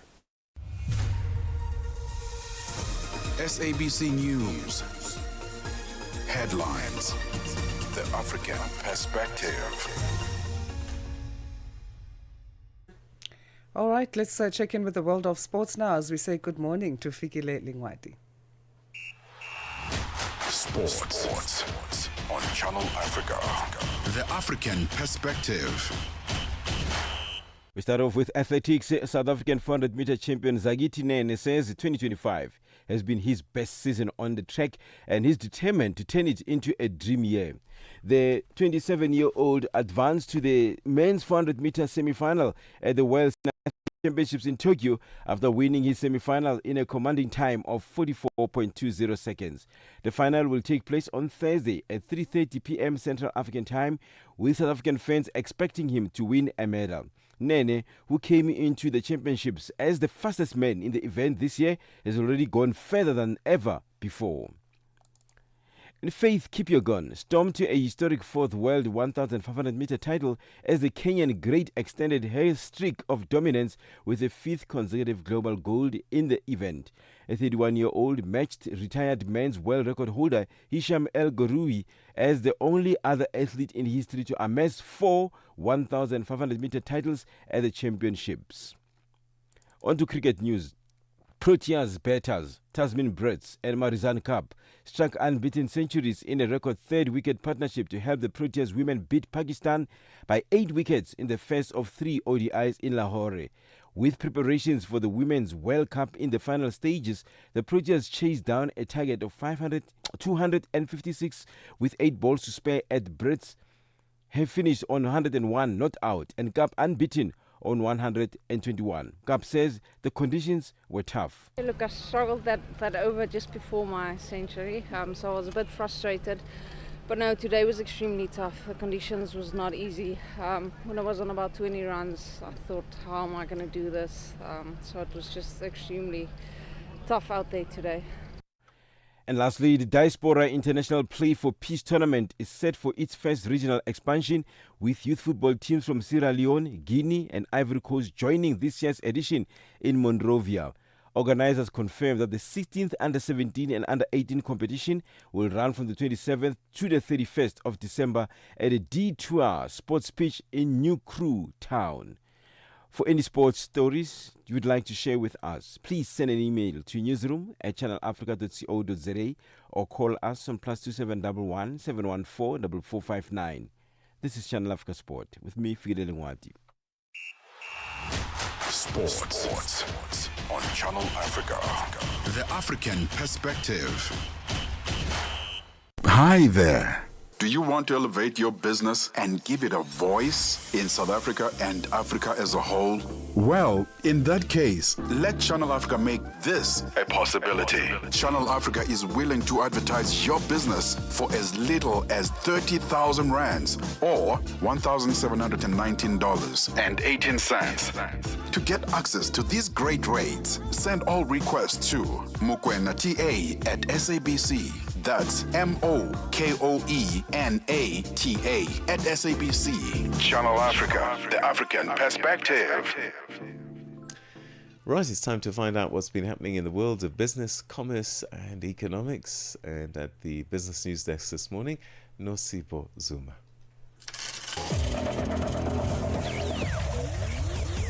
Business News on Channel Africa.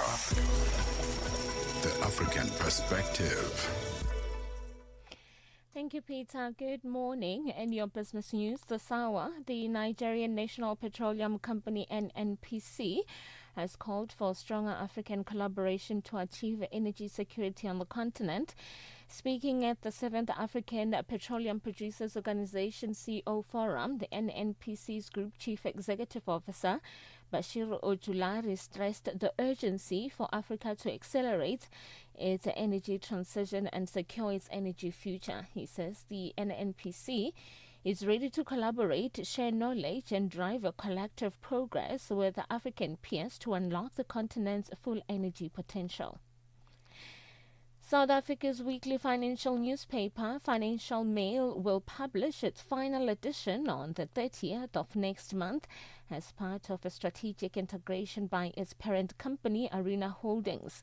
The company says while this may be the last publication as a standalone product, newsreaders will still receive Financial Mail content from its Business Day print and digital platforms. The company says no jobs will be affected by this change. Nwabi Samagunga, head of news at Arena Holdings. While the last print edition of the Financial Mail as a standalone product will be on October 30th, 2025, we will retain the Financial Mail brand, content, as well as its editorial expertise, and deliver our journalism far more frequently in line with the consumption patterns of our customers. It is for this reason that no jobs will be affected in this process. Environmental activist groups in South Africa say they do not see how the planned seismic surveys along the Wild Coast in the country's Eastern Cape province will be of benefit to them. They say instead their lives may be jeopardized. The groups held a demonstration in Gqeberha in support of the court case in the Constitutional Court of South Africa against Shell and the Department of Mineral Resources and Energy over approval of a seismic survey of the Wild Coast Neville Van Roy. A community outreach coordinator says that formal consultations were not held and that the impact of on marine life, ecosystem and climate was not taken into account.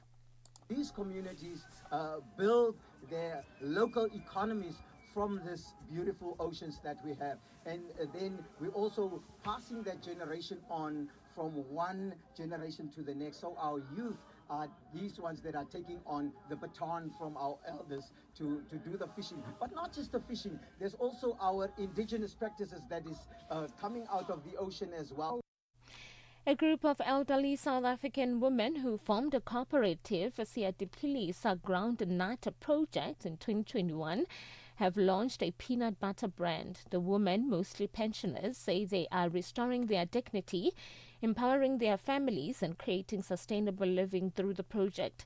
The group of 122 elderly women from various villages outside White River is cultivating groundnuts and jugo beans within a young gum tree plantation.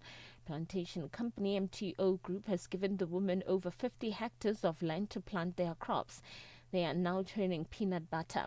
The oldest of the women is 94-year-old Gogo Ivy Koza. I am this fit because the farming keep my body moving. I am not scared of working and using heavy equipment to planting. This is helping me to feed myself and my grandchildren. We started the group as women to ask for land to plant, and we meet the company and they gave us land to plant. We didn't think we could be so successful with the project and make peanut butter. This peanut butter is going to assist to buy seeds, take our children to school and even universities. Because we are breadwinners, as our children are not working, we are taking care of our children and grandchildren. And finally, oil prices have eased slightly after rising more than 1% in the previous session. The ongoing geopolitical jitters provided a floor under prices, while traders also awaited an expected interest rate cut from the U.S. Federal Reserve. Brent crude futures dipped 14 US cents to $68.33 a barrel, while U.S. West Texas Intermediate crude futures fell 13 cents to $64.39 a barrel. The benchmarks settled more than 1% higher in the last trading session due to concerns that Russian supplies may be disrupted. Your financial indicators: $1 in Nigeria is trading at 1,501 naira. In Botswana, it's 13.19. Kenya, the dollar is trading at 128 shilling 33, and in Zambia, it's 23.87. The BRICS countries: $1 in Brazil is trading at 5.35. Russia is 83 rubles 89. India is 88 rupees 27. China at 7 yuan 12, and in South Africa $1 is trading at 17 rand 35. $1 is trading at 73 pence to the British pound and 85 to the euro. Looking at commodities, gold is trading at $3,681 and platinum at $1,391 per ounce. The price of Brent crude oil is at $68.37 a barrel. Now, for any business news stories you would like to share with us, please send an email to newsroom@channelafrica.co.za or call us on +27 11 714 4459. For Channel Africa Business, I'm Nosipo Zuma.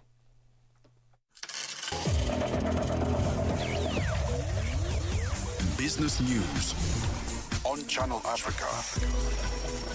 The African perspective. Channel Africa and you have got something in common. The thirst for knowledge. From Cape to Cairo, Dakar to Dar es Salaam. Rise and shine with Peter Ndoro and Asanda Beda on Channel Africa. Chris Norton, General Manager at Kaspersky Africa, a global cybersecurity and digital privacy company, says there's need for skills enablement for the African continent. He was speaking during his organization's information sharing session with the media that took place in Melrose Arch, north of Johannesburg. Kaspersky also announced the launch of its XDR Optimum and managed XDR Optimum, which is tailored for organizations that don't have some cybersecurity capabilities and skills within their organizations. Tutongobeni compiled this report. Kaspersky is a global cybersecurity and digital privacy company. It has 3 offices located in South Africa, Kenya, Rwanda, and local representatives in other countries of the region. Kaspersky has also expanded its presence in sub-Saharan Africa by bringing new talent into key regional roles, with additional support now in place across partner management, technical services, and customer engagement. Kaspersky maintains ongoing partnerships with institutions such as Interpol and Afripol, government bodies, and national agencies across the regions. Chris Nordson, General Manager at Kaspersky Africa, says they have operations across the continent with about 10,000 partners that sell their technology to customers. We have operations in South Africa, in the whole of SADC. We cover the whole of SADC. We cover East and West Africa, from Ghana all the way across to Tanzania, Mauritius, all the Indian Ocean Islands, Seychelles, etc. We cover the main operation is based out of South Africa. I mean, we have 9,663 partners across the whole of Africa that sell our technologies to customers. As cyber threats grow increasingly complex and costly, mid-sized businesses find themselves facing sophisticated attacks that exploit legitimate tools and use advanced tactics to evade detection. At the same time, limited budgets and a shortage of skilled cybersecurity personnel make it difficult to deploy and manage advanced protective measures. To help these businesses protect themselves effectively without breaking the bank, Kaspersky has developed easy-to-use and highly effective solutions, the Kaspersky Next XDR Optimum and Kaspersky Next MXDR Optimum. Norton explains the difference between these newly launched technologies. The Next XDR Optimum and the Next Managed XDR Optimum give small, medium enterprise organizations access to the same technologies that large organizations have access to. Large organizations typically have far bigger security budgets and are able to deploy a lot of these tool sets and leverage them within their security teams. They have the skills and the resources to manage their own security operation centers. Smaller organizations and medium-sized organizations generally don't have the same kind of budgets. Speaking on the issue of what the continent needs in order to grow its economy, Norton pointed to a need for skills enablement across the continent. I think Africa as a continent, regardless of the industry, technology, manufacturing, all the industries you can think of, the one thing that we struggle with the most is skills enablement. And you heard me talk earlier about speaking to the minister and saying, as a continent, charity is always welcome. And there are a lot of people in need, but we would be far better at building skills and capability. And that gives us a far longer term and more sustainable mechanism to uplift the people of the continent. Africa as a continent, we're not short of arable land, we're not short of human capital, we're not short of investment opportunities, etc. But the money always seems to follow the revenue. It doesn't follow the opportunity. And I think if we can get the money to follow the opportunity, we as a nation could be massive. And part of that opportunity is a skills building opportunity. So a lot of what I'm doing personally and through Kaspersky is driving an enablement and awareness agenda with government entities who have a significant impact on small, medium enterprise development, on government agencies and policymakers internally within countries, to ensure that when they set policy that is inclusive of enablement of end users. Meanwhile, Maha Yamut, lead security researcher for global research analysis team Meta Kaspersky, spoke about the trends of malware threats in Africa and South Africa. Overall, I collected the general malware statistics for South Africa and from 2023 up till August 2025, and you can see an increasing trend. In South Africa, there's a negative correlation, means whenever there's holidays, there's less infections. For Channel Africa News, I am Tutongo Beni in Johannesburg. Es-tu préoccupé par quelque chose? Es-tu passionné par les questions qui comptent? As-tu une voix qui mérite d'être entendue? Eh bien, nous avons la plateforme parfaite pour toi. Téléphone-nous ou fais-nous un WhatsApp au +27 66 408 87 42 et nous te rappellerons. Sois dans la conversation. Salut Channel Africa, ici Beno le diamant rouge et Binal Export depuis le Cameroun, le pays des lions. Voilà. Sois dans la conversation. Il ne s'agit pas seulement de parler, mais c'est ta chance d'exprimer ton point de vue, de partager tes opinions et de t'engager avec une communauté qui valorise ton avis. Suivez-nous sur les réseaux sociaux, visitez notre site www.channelafrica.co.za et préparez-vous à partager vos points de vue sur Channel Africa, la perspective africaine. We are on Open Views Audio Bouquet. Channel 628. Your morning companion with the stories that matter. This is Rise and Shine on Channel Africa. As September marks Childhood Cancer Awareness Month in South Africa, a non-governmental organization is making a small difference in the lives of cancer patients by raising funds in order to support families undergoing cancer treatment. According to the Cancer Association of South Africa, between 800 to 1,000 children are diagnosed with cancer annually. However, it's estimated that half of the children with cancer in South Africa are never diagnosed. Sisi Sekhalo has the story. Cupcakes of Hope's annual flagship event, known as National Cupcake Day, aims to raise funds in order to ease the burden on children with cancer and their loved ones. The fundraising initiatives will take place on the 27th of September at 79 malls around South Africa. During National Cupcake Day, home-baked cupcakes are offered at these participating malls. For a donation of 10 rand to 20 rands, the proceeds will go towards supporting the children with all types of cancers. Founder of the NGO, Sandy Cipriano, elaborates on how the proceeds assist cancer patients. And what we basically do, the funds that we raise on National Cupcake Day and our other awareness events, is to help the families financially. The burden has grown. Before COVID, we were assisting about 50 children a month, and now it's averaging about 140 children every single month. And what we assist them with is for medical shortfalls, for wheelchairs, for prosthetic limbs and eyes, nutritional foods, all their day-to-day needs, and even transport money, because some of these parents can't even afford to get their kids for treatment or weekly or monthly checkups, and that's where we then step in. According to the South African Medical Journal, the overall survival rates for childhood cancer in South Africa remain low when compared to international data.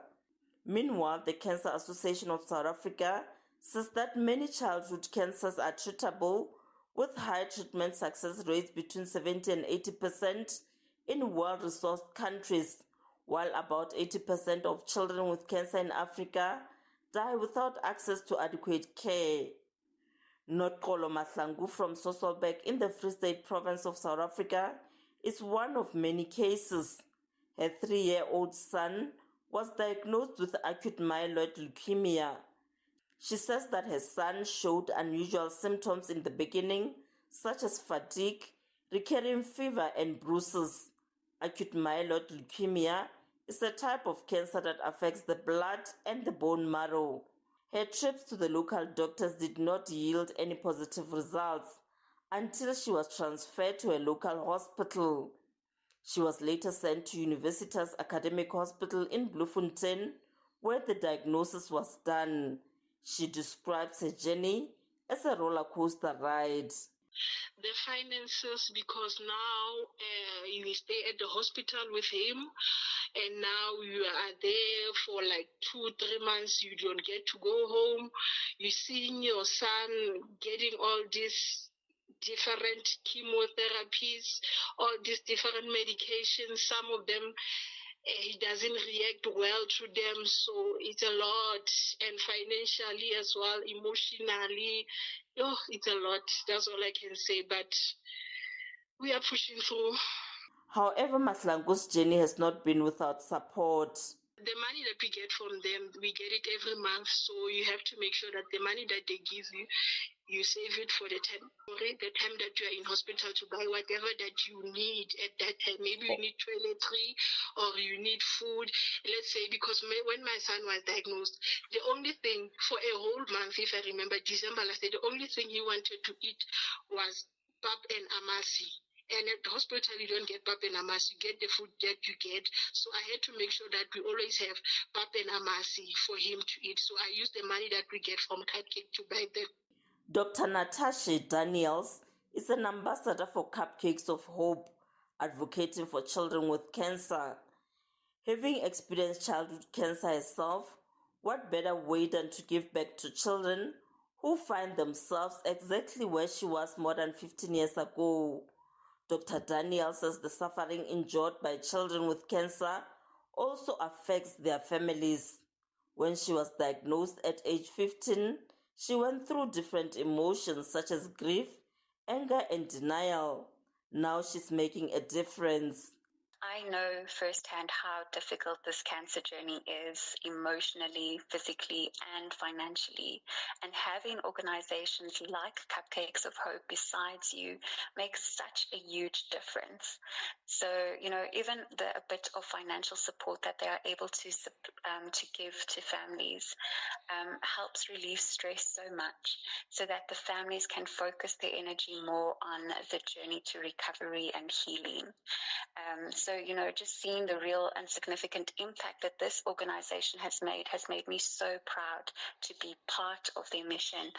I think back when I was diagnosed, so this was more than 15 years ago, Cupcakes of Hope was only starting at that time. And today it is an amazing organization that helps over 200 patients every single month.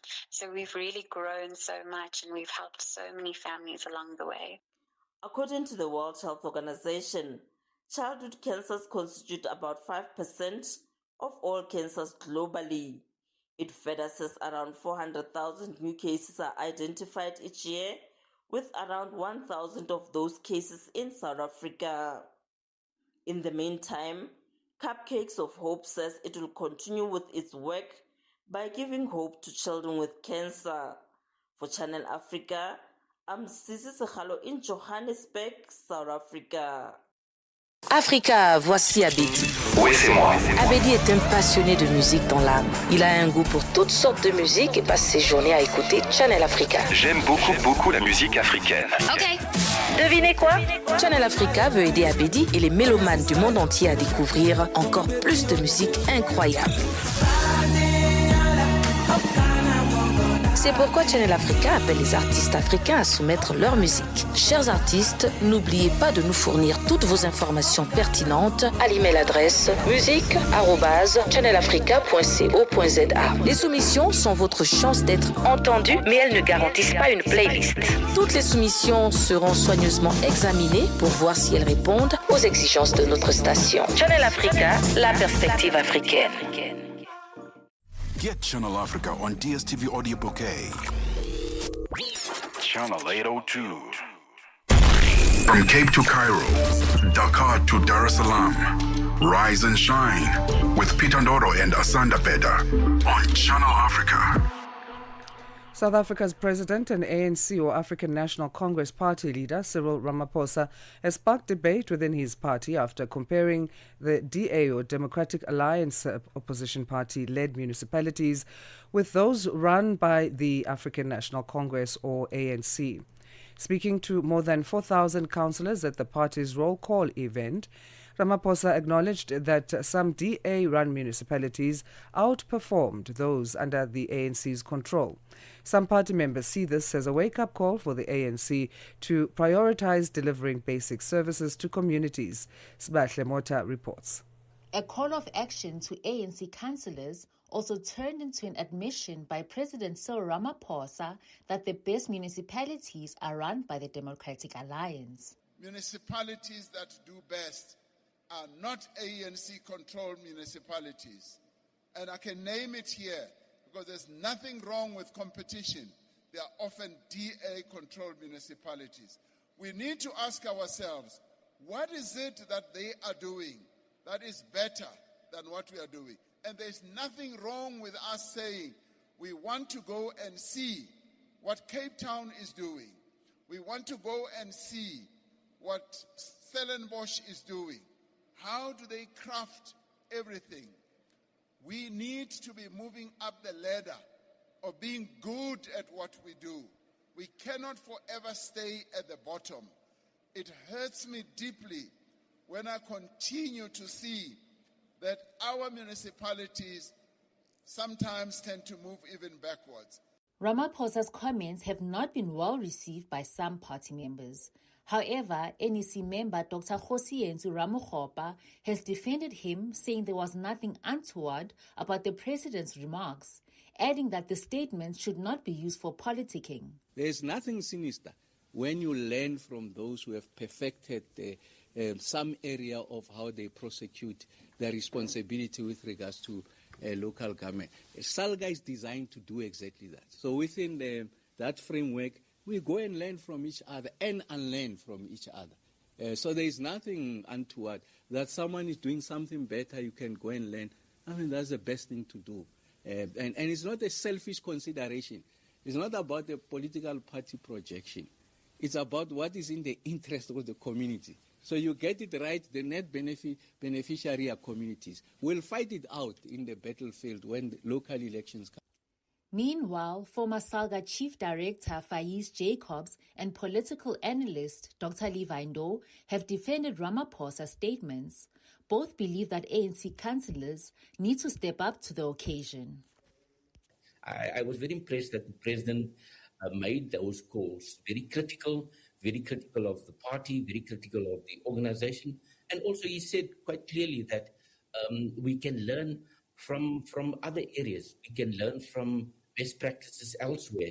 And that caused a lot of controversy. But I think it's important that ANC people move away from herd mentality and also ensure that, yes, we can learn from DA-run municipalities. Yes, we can ensure that our councils are professional. Whether we like it or not, such reports are there, and they put the Democratic Alliance in a much better light. My view is that the ANC has to ensure that they perform in a manner that they are able to outclass the Democratic Alliance, and indeed, they should perform in a manner that is satisfactory to their constituency.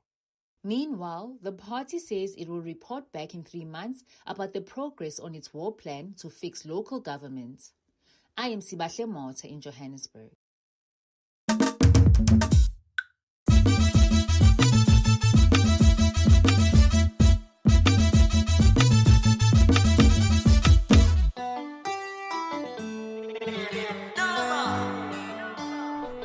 Eight o'clock Central African time it is. Good morning and thank you for staying with Rise and Shine. This is Channel Africa broadcasting live from our Johannesburg studios. That's in South Africa. My name is Asanda. I'm Peter Ndoro, and coming up in the next 30 minutes, during the next 30 minutes, we're going to be taking a look at the Malawi elections. Vote counting is underway, and people are confident on their sides. But people generally believe this race is very close to call, and we'll be unpacking the issues and also how the elections went with the SADC election observer mission. All of that coming up after the news with Jwalane Tulongwepe.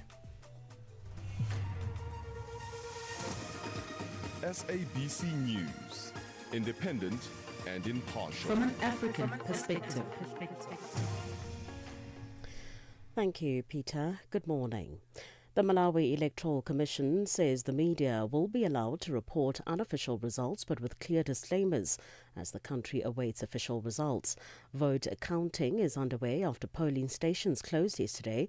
The Commission's chairperson, Justice Annabel Matalimanja, has also assured the public that no ballot boxes will be moved before counting is completed and results will be signed and publicly displayed. Speaking at a press briefing, Matalimanja says presiding officers will send backup images of results to a central system, but final tallies will be compiled at constituency, district and national levels. We had earlier on requested the media not to post any unofficial results until we give a cue. That time we called it a signal. We can now allow you to report on the unofficial results, but with caution that they should be presented with the usual disclaimer at the beginning and at the end, indicating that they are unofficial results, and the official and verified results will be announced by the Malawi Electoral Commission. The Madlanga Commission of Inquiry will begin public hearings in Pretoria, South Africa today after procurement issues caused delays. KwaZulu-Natal Police Commissioner Nhlanhla Mkhwanazi will be the first to take the stand. The commission, which retired Constitutional Court Justice Mbuyiseni Madlanga is chairing, will look into Mkhwanazi's allegations that senior police officials, including Police Minister Senzo Mchunu, interfere with police operations and have links to criminal syndicates. Mchunu is currently on leave of absence. Some political parties have questioned the effectiveness of such inquiries. Spahle Mota reports. In July this year, Mkhwanazi alleged that a sophisticated criminal syndicate had infiltrated law enforcement agencies, including intelligence, the judiciary, prosecutors and other state institutions. The Madlanga Commission is set to investigate the extent of the infiltration in the SAPS, crime intelligence, the National Prosecuting Authority, the state security agencies, correctional services and the judiciary. The Commission will have 3 months to submit a preliminary report, while a final report is expected in 6 months. A report by the United Nations Commission on Human Rights has accused South Sudanese officials of stealing billions of dollars in oil revenues. South Sudan has earned more than $25 billion in oil revenues since independence 2 decades ago. The BBC's Akisa Wandera reports. The report highlights how the government's controversial Oil for Roads program funneled an estimated $2.2 billion off budget into political patronage networks. The findings implicate South Sudan's Vice President Benjamin Bolmel, claiming that his companies failed to deliver most of the promised roads. The UN says other schemes by private companies diverted non-oil revenues for government budgets. Justice Minister Joseph Geng dismissed the findings and attributed South Sudan's economic problems to conflict, climate change, and falling sales of crude oil. Senegalese authorities have intercepted 112 migrants aboard a long wooden fishing boat off the coast of Dakar. They were attempting to reach Europe via a perilous Atlantic Ocean route yesterday. Mayor of Dakar's Ouakam district, Abdulaziz Gouye, says local fishermen alerted authorities to a drafting boat that lacked an engine. An investigation is underway to determine the origins of the vessel and the circumstances surrounding its lack of engine. Irregular migration from West Africa to Europe, particularly along the Atlantic route to Spain's Canary Islands, is a persistent challenge for regional coast guards. At Farley, Donald Trump has arrived in the UK for a second state visit as US President. King Charles will host him at a state banquet at Windsor Castle. There will also be a military parade. The BBC's Sarah Smith has the details. There will be a lot of announcements about inward investment into the UK. Microsoft have announced that they're going to be investing $30 billion over the next 5 years in high-tech infrastructure in the UK, and there may be more similar deals to follow. There's also an unfinished trade deal. Although it was announced and signed several months ago, the US-UK trade deal's never quite been finalised, and there are some sticking points that the President and the Prime Minister might want to discuss, as well as obviously a lot of international global diplomacy, the conflict in Ukraine, the conflict in Gaza. For any news stories you would like to share with us, please do send an email to newsroom@channelafrica.co.za or call us on +27 11714 4459. For Channel Africa News, I'm Jolani Tulo Wepe. SABC News, independent and impartial. From an African perspective. In our sports headlines, Zimbabwe defeated Namibia by 33 runs in the opening T20 International in Bulawayo. Nzagi Tinene qualifies for the World Championships 400-meter final in Tokyo. I'll be back with these and other stories at the bottom of the hour. Download the SABC app and take Channel Africa with you everywhere you go. Start your day right with Channel Africa Breakfast. That smells delicious. Live, 5 days a week. So Malawi is today in the thick of a pivotal election. After weeks of campaigning, vote counting has begun following the September 16 polls. Incumbent President Lazarus Chakwera is seeking a second term, but he's facing stiff competition from his predecessor, Peter Mutharika, in what many analysts expect to be a tight race. And at the heart of voters' concerns have been rampant inflation, stifling purchasing power, food and fuel shortages, and a long stagnation. Well, in growth, economic growth in the country, rather. And citizens sadly been caught between climate shocks, foreign exchange constraints, and governance challenges. Well, with us now to unpack some of these complex issues is Chifi Muhango, who's the Chief Economist and Director of Economic Research and Strategy at the Don Consultancy Group. Thank you very much indeed for joining us. Always good to talk to you. Thank you very much, Peter, for having us, and good morning to all your listeners across the continent. So we've just been hearing that some of the results have started to trickle in. I don't know if you've been monitoring them, but what do you know? What are they saying so far? Well, yeah, I've been monitoring them. I did not even sleep, so I think there's a lot of interest in terms of what's going on in the country. But so far, things are really coming out on the stronger side in terms of the will of the people.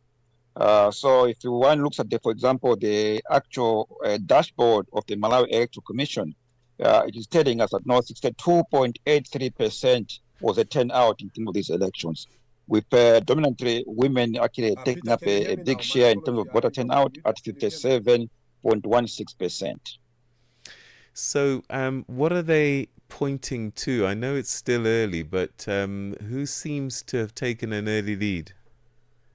Well, I think if we can classify them as an official results or an official results that are coming in from different centers, so far it seems to be pointing a strong lead for the former president Peter Mutharika. What does that tell us? Is that the economic issues were really the driving force and people want change, or what does it tell you? I think it's a combination of so many factors here, but I think what is actually coming out very strongly also is the fact that where you were expecting that this is a stronghold for the current president. For example, in some districts in the central region, such as in Shehu, Salima, Kotakota, Kasungu, and Chinji. Those have been predominantly the MCP, Malawi Congress Party strongholds. But we're seeing a change in terms of how people are voting. So people are voting more towards the former president Peter Mutharika. So it's telling us that there is a change in the dynamics with regard to what is informing the voters. I think strongly enough the economy in terms of the cost of living have really shown a significant shift in terms of the patterns towards voting in Malawi. So it seems to be more or less like an issue-based kind of voting pattern in the Malawi context now.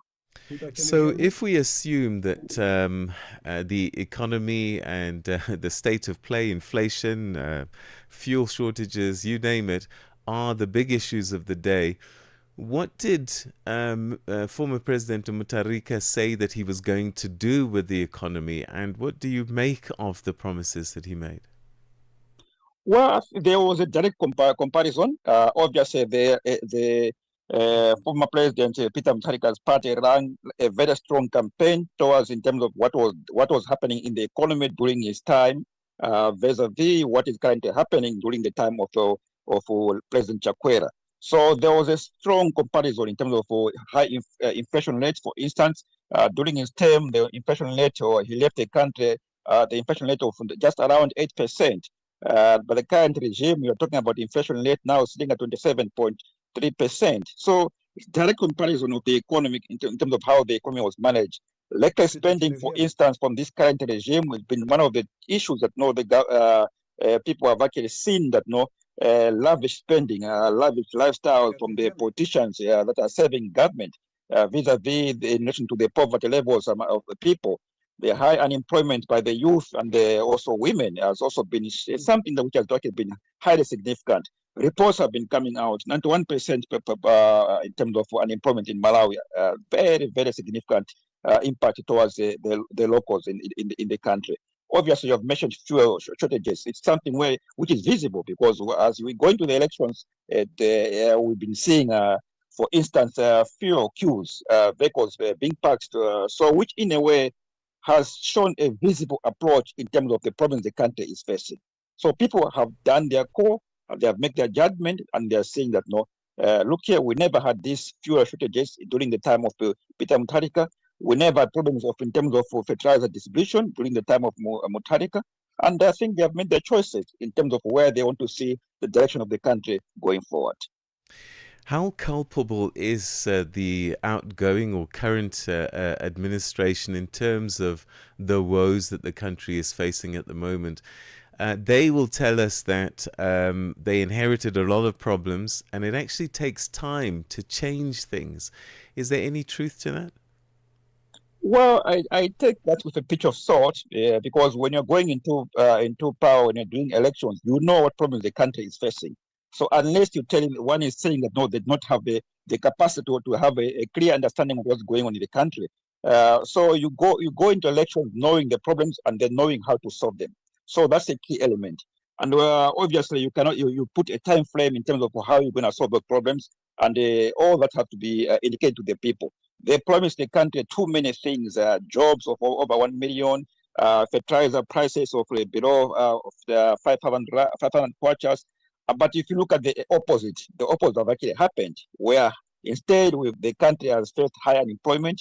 The prices of fertilizer in Malawi is now over 100,000 kwachas. So a total diversion away from their promises. So realistically, I think also the other issue that actually created this environment is the issue of so many lies. For example, when you talk about corruption, you are fighting corruption, but yet you arrest the Director General for Anti-Corruption Bureau. Those issues, I think, they have come to hit back. You're talking about a bridging foundation, kind of a lie which was created to say that Malawi will be receiving over billions and billions of US dollars. They even had a state function around it. And all that turned out to be a lie. So people have also been observing this thing. But I think on the political side, realistically, the death of former Vice President Salos Chilima has actually also played a role in terms of diversion of the votes towards the former president. So I think it's a number of cocktail of issues that Malawi has actually been facing, both on the economic side, but also on the political side. Had you been in Dr. Chakwera's cabinet, what would you have advised him to do? Well, I'd not even have to be in the cabinet itself, because I think I've been talking on this forum on the issue that the country is facing. I've been for almost 4 to 5 years advising this government without even any pinch of payment, because it's a question about loving the country, being patriotic. I think the biggest problem with the presidency or administration of Chakwera is state arrogance. State arrogance would imply that when the wrongs are happening, you tend to ignore them, and then people are seeing that the wrong things are happening. For example, selective justice in terms of corruption. People who are seen to be doing wrong or alleged to be corrupt are still being kept in high position in government. I think that comes with element of state arrogance. So state arrogance, I think, can cost you a ruling party in terms of elections. And I think it's coming out very clear here. Whoever wins this election, what do they need to do first, and what can they do to fix what looks like a already dire situation? First of all, is to stabilize the economy. Stabilizing the economy with element of fiscal discipline. Avoid reckless expenditure. Deal with corruption issues or allegations decisively. Take an approach to look at how best you can manage the economy from the monetary policy point of view, which means that a strong reserve bank positioning with regard to institutional reform. It is also about dealing with all the elements that can put people in terms of political stability. Peace is one of the key elements in terms of moving the country forward. So opening society in terms of engagement on issues, allowing the voice of the people to be heard on issues, I think will be becoming more key in terms of resolving the problems that the country is facing. So all these, I think, to me, will create room for an element of even attracting the investment into the country. But also, I think, in terms of how the mining deals have been done in Malawi, where, for instance, government is actually not even creating a conducive environment to the point where most of the minerals in Malawi actually been exported and actually with no returns into the country for back in terms of stabilizing the forest environment in Malawi. So I think those elements need to be looked at carefully in terms of ensuring that there is benefits to investment in Malawi in the mining sector. There is also element of diversification of the economy with regard to creating a foundation where the reliance on agriculture is actually moved away to the point where there is value addition in terms of development of the Malawi economy. I think also encouragement of more export diversification into the export basket of Malawi is also one of the key elements that no one has to look at in terms of stabilizing the Malawian economy. Chief Mahango, it's always great talking to you. Thank you so much indeed for sharing your thoughts with us on this very important time in Malawi's history. Thank you very much, Peter. Thank you. That's Chief Mahango, who's the Chief Economist and Director of Economic Research and Strategy at the Don Consultancy Group. Well, we've just been exploring the economic stakes of Malawi's election with economist Chief Mahango. But beyond the economy, the credibility of the vote itself, which is equally important for Malawi's future. Regional bodies, including SADC, have been closely monitoring the polls to ensure that they meet international standards of transparency and fairness. Now, to help us understand how the process unfolded and how they saw things on the ground, we're now joined by Professor Kula Ishmael Teletsanu, who's the Director of the Organ of Politics, Defence and Security Affairs at the SADC Secretariat. Thank you very much indeed for joining us, and welcome to the programme. Okay. Thank you. Peter, good morning, and thank you for having me. So, Prof, what have you seen in terms of how the process has gone with the Malawi's election this year? Peter, from our observation, the team has been here from the beginning of the month. The observation was that it has been really, in terms of the preparations of the MEC, they have been well prepared.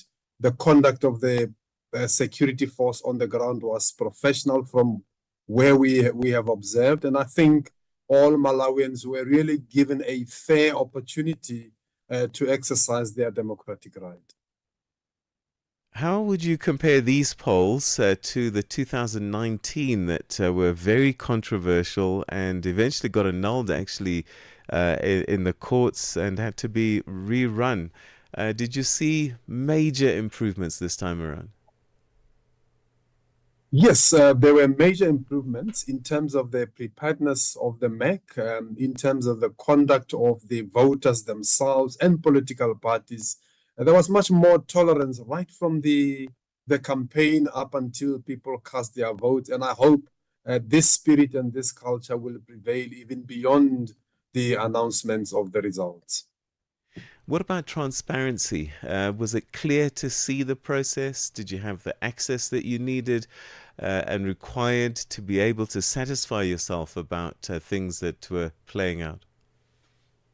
Peter, it was very transparent. Even the MEC itself, for us as SADC, every time we need them, we needed to engage them. We wanted information. We called them to our offices. The chief herself will always be there to explain the process. They were transparent. They opened the doors for us yesterday during the polls. We observed right from the beginning of the process and until the polling stations were closed. So you had no restrictions at all. You could go wherever you want, talk to whoever you want. And at the polling stations, no issues that you saw? From what we've observed, there were no issues at all. Of course, there was some slight delay. And I would say the delay that we had, the most was about 7 to 10 minutes delay in terms of opening the polling station. Other than that, the process was really running very smoothly, and I must say, I'm impressed of the preparedness of the MEC. Do the issues that you've observed or heard about have a bearing on the overall result, or can we say that despite the challenges that may have come, like those delays, by and large, the will of the people will be seen to be heard? You see, Peter, for example, if we observe a polling station when they open, we will also go and observe the very same polling station during the closing. And as much as they open 7 minutes late, by the time you go there during the closing, everybody has voted. It really did not have much impact on the it will not have much impact on the on the outcomes. The issues that we have observed are really minor issues, and for us as SADC, we are guided by the SADC guidelines. We observe as to whether member states are really conducting themselves and their elections according to those guidelines.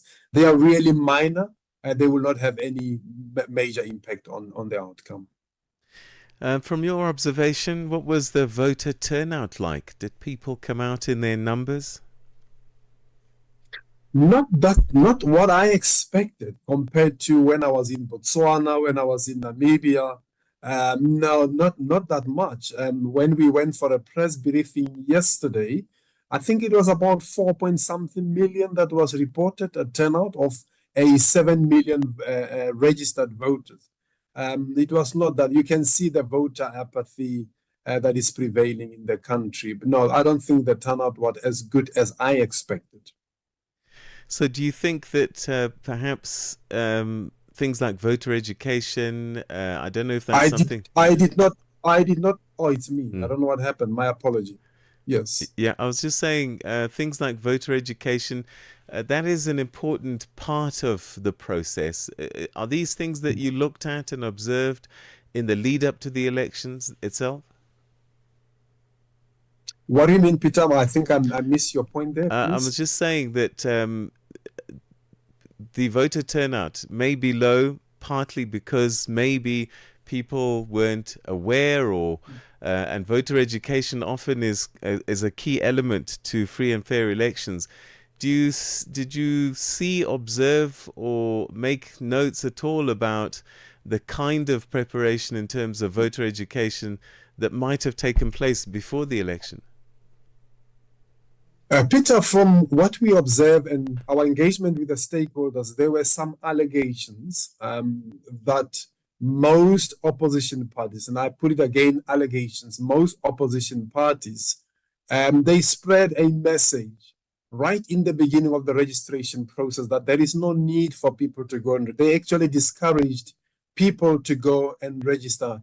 If that is true, that could have been a contributing factor to the turnout. It could have been a contributing factor to many other things, but I'm not sure how far true is that. But Peter, what we have observed in terms of voter turnout, it's not unique to Malawi. I have seen that trend throughout SADC regions, that the voter turnout is not that good. I guess people are starting to lose faith in whoever they are leading them, on their leaders, because throughout the years, maybe they keep on voting and they are not getting what they were promised. There was quite a bit of tension, and perhaps it's to do with campaigning before the election. During the election day itself, and even now, how have political parties been with each other? It's very difficult to tell. It's a very quiet because Malawi does not even allow anything during the elections. So even like in South Africa, where you will find political parties closer to the polling stations, it's very quiet here. I don't hear anything on the media. So I guess, Peter, one would just have to wait until results are starting to come in.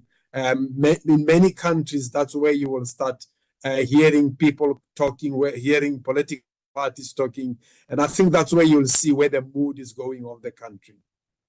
So from your perspective, these elections, did they meet SADC standards and global standards, maybe even so far? Because I'm sure that there's still a little bit of a journey. The results process itself still has to be assessed. Yes, Peter, thank you for that question. In terms of the SADC standard, we are observing, and we also observe beyond the release of the results, how political parties behave.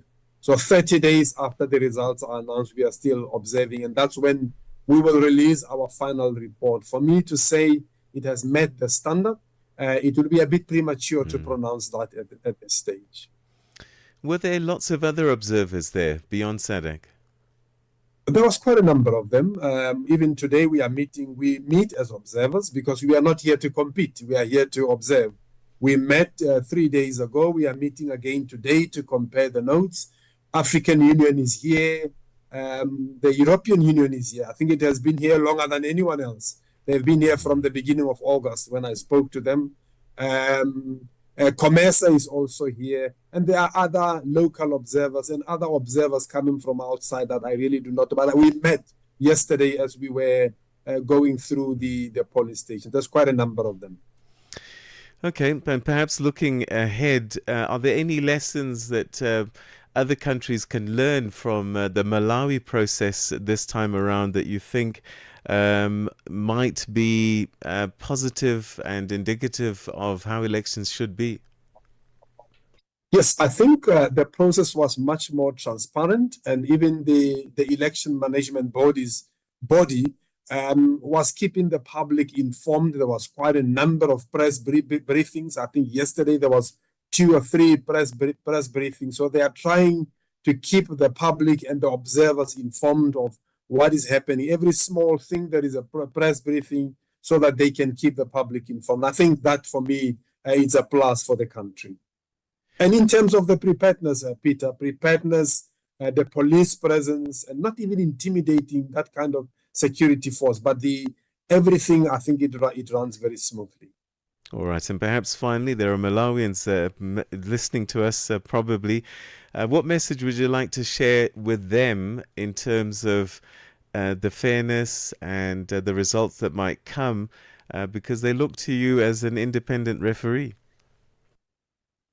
Yeah, Peter, what I would say to the Malawians, and I always say this in many elections, Malawi is the only thing they have. They have nothing else. What I mean by that is if you have to go into a conflict, the country go into a conflict, you then become a refugee in other countries. You will never be a South African. You will never be a Zimbabwean. You'll always be a Malawian. So whatever comes out of this election, they have to sit down as Malawian and resolve it themselves. Yes, we know, we have seen Mozambique, the post-election conflict. It's not really a good thing for the country. There are many ways. All I can say to them, Malawi have systems. We have seen in 2019. I think they have a very good legal system. I would urge the Malawians to follow all those processes if they have any grievances against these elections. I submit. Prof, it's been a pleasure talking to you. Thank you so much indeed for giving us your thoughts as an observer of these very important elections. Thank you, sir. Thank you. That's Professor Kula Ishmael Teletsane, who's the Director of the Organ on Politics, Defence and Security Affairs at SADC Secretariat, and they were looking at the Malawi elections, and so far he's giving it a thumbs up, but there's still a few yards to go before they give a full report. It's time now for your news headlines, and here's Jolane Tulongwepe. SABC News headlines. The African Perspective. Thank you, Peter. Good morning. Making headlines, the Harare-based policy research organization, the CVO Institute, says South Africa's government of national unity has made little progress in fulfilling promises made over a year ago.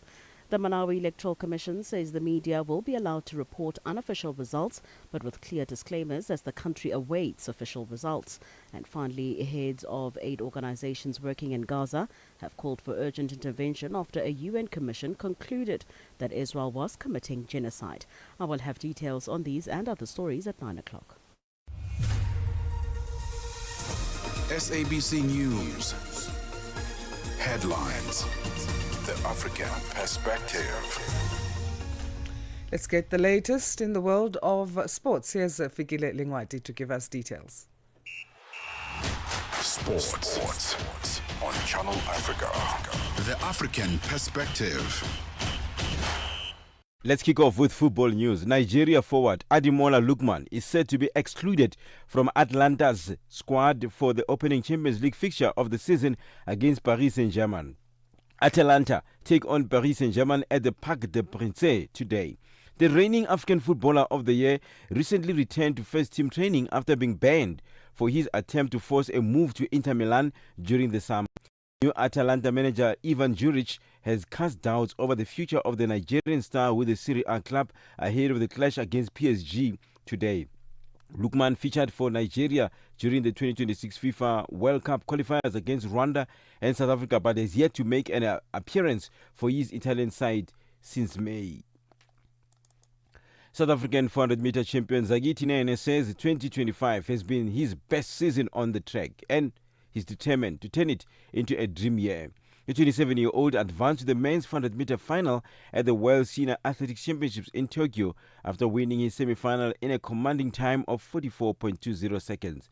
The final will take place on Thursday at 3:30 p.m. Central African Time, with South African fans expecting him to win a medal. Nene, who came into the championships as the fastest man in the event this year, has already gone further than ever before. Now, cricket news. Proteas Beta, Tasmin Brett and Marizanne Kapp struck an unbeaten centuries in a record third wicket partnership to help the Proteas women beat Pakistan by 8 wickets in the first of 3 ODIs in Lahore. Kapp says the conditions were tough. Look, I struggled that over just before my century, so I was a bit frustrated. But no, today was extremely tough. The conditions was not easy. When I was on about 20 runs, I thought, how am I going to do this? So it was just extremely tough out there today. Kapp, who was initially the more aggressive in the Mammoth partnership, reaching her 50 from 55 balls, while Brett took 67 deliveries to reach a half century, says the wicket was slow. Yeah, it was a funny wicket. Kept low at stages. It was slow, like you said. It wasn't easy to bat at all, but when I was bowling, it felt like you couldn't get a wicket as well. So yeah, it was. Felt like the partnership is probably what brought us over the line, because I feel like when you are a new batter and you first walk in, it's not easy at all. For any sports stories you'd like to share with us, please send an email to newsroom@channelafrica.co.za or call us on +2711 714 4459. This is Channel Africa Sport with me, Fikile Ngwati. Sports on Channel Africa. The African Perspective. Hi there. Do you want to elevate your business and give it a voice in South Africa and Africa as a whole? Well, in that case, let Channel Africa make this a possibility. Channel Africa is willing to advertise your business for as little as 30,000 rands or $1,719.18. To get access to these great rates, send all requests to mokoenata@SABC. That's MOKOENATA@SABC. Channel Africa, the African Perspective.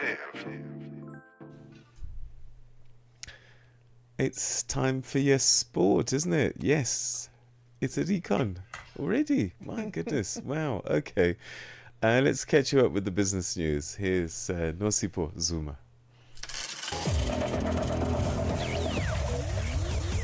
Business news on Channel Africa. The African Perspective.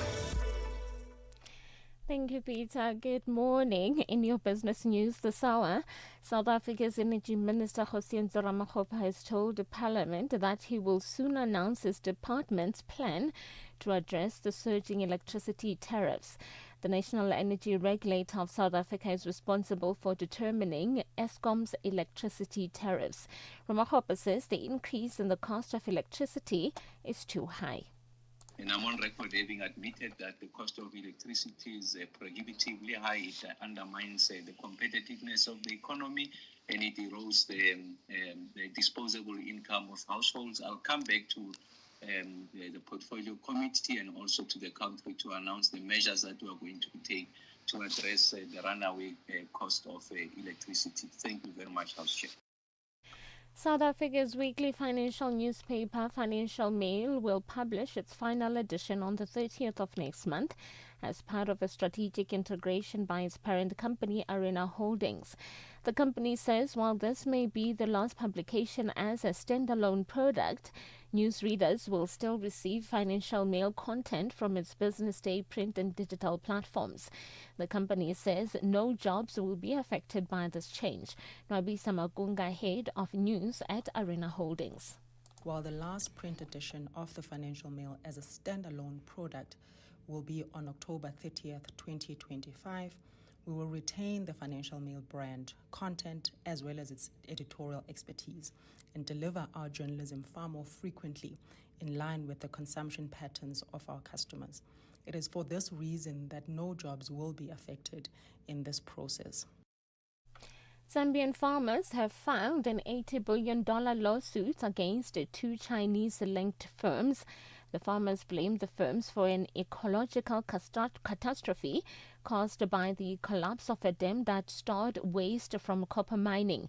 Millions of liters of highly acidic material spilled into waterways in February, leading to mass fatalities among fish, making water undrinkable and destroying crops. Now, this is one of the biggest environmental lawsuits in Zambia's history, with the farmers saying the spillage affects about 300,000 households in the copper mining region. The U.S. Embassy issued a health alert in August, raising concerns of widespread contamination of water and soil in the area. And finally, oil prices have eased slightly after rising more than 1% in the previous session, though ongoing geopolitical jitters provided a floor under prices, while traders also awaited an expected interest rate cut from the U.S. Federal Reserve. Brent crude futures dipped 14 U.S. cents to $68.33 a barrel, while U.S. West Texas Intermediate crude futures fell 13 cents to $64.39 a barrel. The benchmarks settled more than 1% higher in the last trading session due to concerns that Russian supplies may be disrupted. After months of economic debate and mounting attacks from U.S. President Donald Trump, the U.S. Central Bank is poised to cut interest rates today. The Federal Reserve is widely expected to announce it is lowering the target for its key lending rate by 0.25 percentage point. That will put it in a range of 4% to 4.25%, which is the lowest level since late 2022. The move, which is the bank's first rate cut since last December, is expected to kick off a series of additional reductions in the months ahead, which should help bring down borrowing costs across the U.S. Your financial indicators: $1 US in Nigeria is trading at 1,000 Naira 501, and Botswana is 13 Pula 19. Kenya, the dollar is trading at 128 shilling 33, and in Zambia is 23 kwacha 87. The BRICS countries: $1 in Brazil is trading at 5 real 35. Russia is 83 rubles 89. India is 88 rupees 27. China at 7 yuan 12, and in South Africa $1 is trading at 17 rand 35. $1 is trading at 73 pence to the British pound and 85 to the euro. Looking at commodities, gold is trading at $3,681 and platinum at $1,391 per ounce. The price of Brent crude oil is at $68.37 a barrel. Now, for any business news stories you would like to share with us, please send an email to newsroom@channelafrica.co.za or call us on +27 11 714 4459. For Channel Africa Business, I'm Nosipo Suma.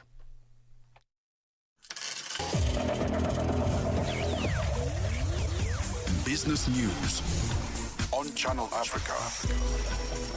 The African perspective.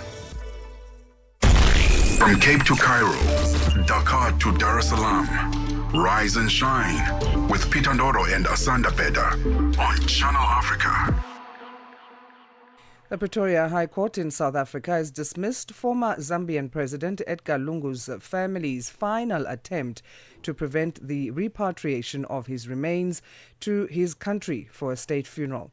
The court ruled that no compelling reasons exist for the family to be granted leave to appeal, and there were no reasonable prospects of success in the Supreme Court. It's been more than 3 months since Lungu died in Johannesburg, and his family has been involved in a legal tussle with the Zambian government over where he should be laid to rest. To discuss this, we are on the line with legal expert Alude Kuba, principal attorney at Kuba and Associates Attorneys. Alude, thank you for joining us. How are you on this Wednesday?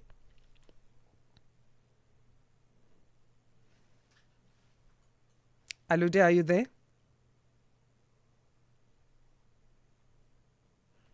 Okay, Alude doesn't seem to be there. We're going to try and get a hold of him and see if we can get analysis on this talk. Right, let's... Alude, are you there? I understand you're there now. Good morning. Yes, hi, good morning, Asanda. Can you hear me? Yes, I can hear you. Maybe you muted yourself. Okay. I'm not sure what happened. All right. No, thank you so much. Good morning to you and the listeners. All right. So what does this ruling mean for the Lungu family now, the latest?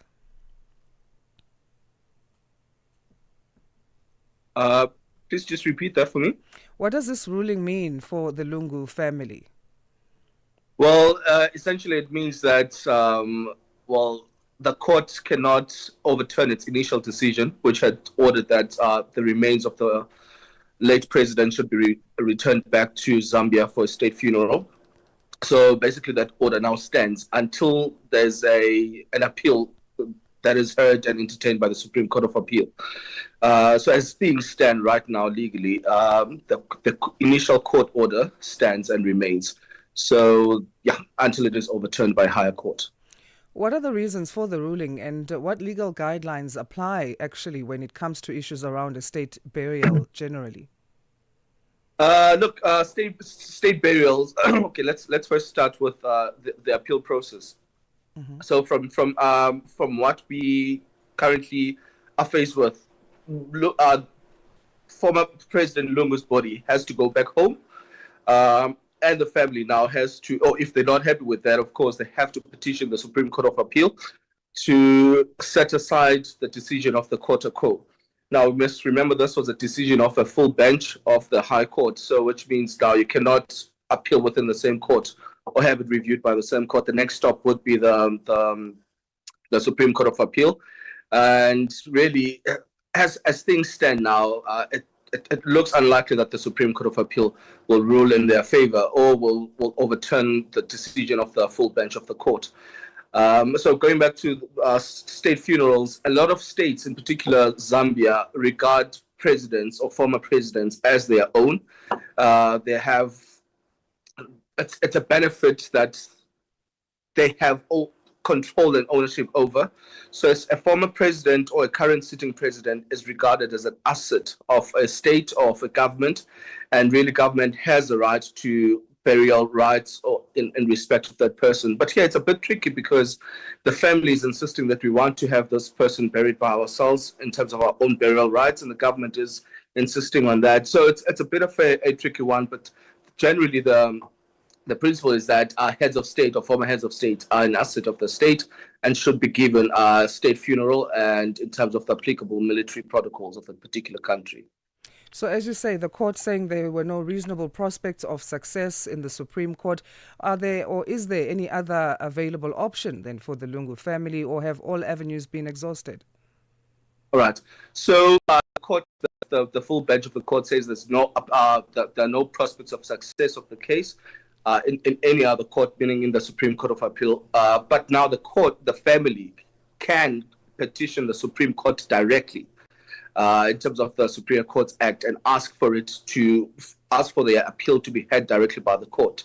We've seen in cases, for instance, with former President Jacob Zuma's case, the full bench of the High Court rejected his request for leave to appeal, and he petitioned directly the Supreme Court of Appeal, which entertained his appeal. So the doors are not entirely shut for the family. They can go straight to the Supreme Court of Appeal and petition them to hear this appeal. But it would be a very strong one. Sorry, it would be a very hard one for them because they have to really prove what is it that the other court did not look at, that the Supreme Court of Appeal will have to look at.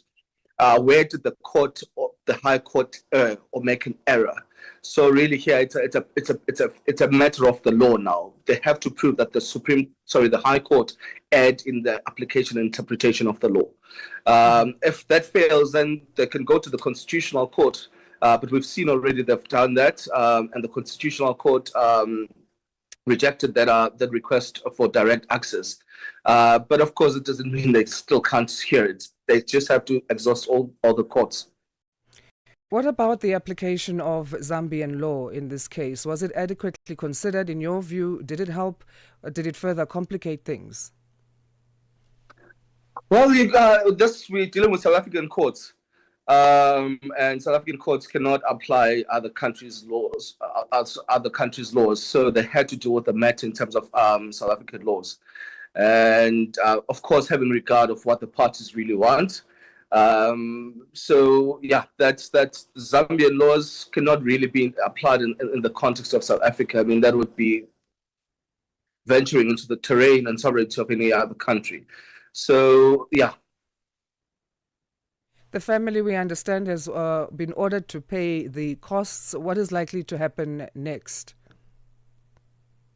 Of course, when you lose in any court action or application, you have to incur the cost. The losing party incurs the cost. So the family will have to pay those costs, unless, like I said, they still have another opportunity, still another avenue to go to the Supreme Court of Appeal and petition that court directly and appeal directly against the order, as well as the cost order. When they say they must pay the cost, I mean, these are the costs of counsel. So the family really has to do that. But like again, I keep repeating this. It's not closed out for them. They still need to. They can still go to other courts now, because this is a very interesting and a very rare situation. It raises quite a number of points of law. So most likely the Constitutional Court or the Supreme Court of Appeal, if properly argued, of course, they could give entertainment to the appeal. And they can appeal the costs as well. Yeah, so what are the lessons here then? I mean, Lungu died on June 5th. This has been an elongated issue playing itself out like almost some Netflix documentary with all this drama. What are the lessons that can be derived from this case for future similar legal battles, the way you see it? I think from an African perspective, I mean, burial rights and burial issues are very sensitive and very sensitive topics or issues. I think it's something that the government of Zambia and the family of the late President Lungu could have discussed and sat down before it even went to court and got to the stage where it has gotten. I don't think it really should have gotten to this point. It's something that really the parties could have sat down and discussed. So I think going forward in future, families need to really ascertain, particularly from a will's perspective, where they want to be buried. I'm not sure what the will of the late President Lungu provided for, but surely if his will had said he wants to be buried in a place of his choice or his family, surely no one could overtake that particular decision. So I think from a conciliatory approach, parties really need to sit down and talk about these things. It's quite interesting that the government is really going on and on and on about it, despite saying, no, we want to bury our son, our father. I don't think it's really a legal thing, you know. I think that's what we can learn from here is we need to really sit down and discuss these things. We've seen a similar thing, but it didn't really get to the court state with Zimbabwe. You know, I think the family of the late President Mugabe wanted to bury him privately, and the government insisted that they want to bury him in terms of state protocol. But there was proper conversation and negotiations and discussions, which yielded to where we were. So yeah, I think that's my take. Alude, thank you so much for your insights. We appreciate them. Thank you so much, sis. Thank you. Alude Kuba is a principal attorney at Kuba and Associates Attorneys. Thank you so much for joining us. A fresh morning, a fresh perspective. Stay tuned to Rise and Shine on Channel Africa. Malawi's Electoral Commission chairperson, Justice Annabel Mtaliminga, has confirmed that voting was successfully completed across 15,148 polling stations without major disruptions. Speaking from the National Tally Center in Lilongwe, the capital of Malawi, she said that stations that opened late were allowed to extend voting hours, ensuring a smooth process overall. Manja authorized the media to publish unofficial results provided that they are clearly labeled, while stressing that only the Commission will release the official figures. She also addressed a minor fire at Manja Primary School in Blantyre caused by a gas lamp, which was quickly contained with no injuries or damage to materials. Channel Africa's Michael Mbewe filed this report. This follows Malawi's closely monitored general election day, which was characterized by moderate voter turnout, peaceful atmosphere, and a largely smooth voting process across the country. Although around 7 million people had registered to vote, preliminary figures by 10 p.m. on Tuesday suggested that only about 3 million had cast their ballots. The final voter turnout will, however, be confirmed with the official results. Addressing the media, Malawi Electoral Commission chairperson Justice Annabel Mtalimanja affirmed that the elections were successfully conducted nationwide. All the 15,148 polling stations managed to open and conducted polling successfully.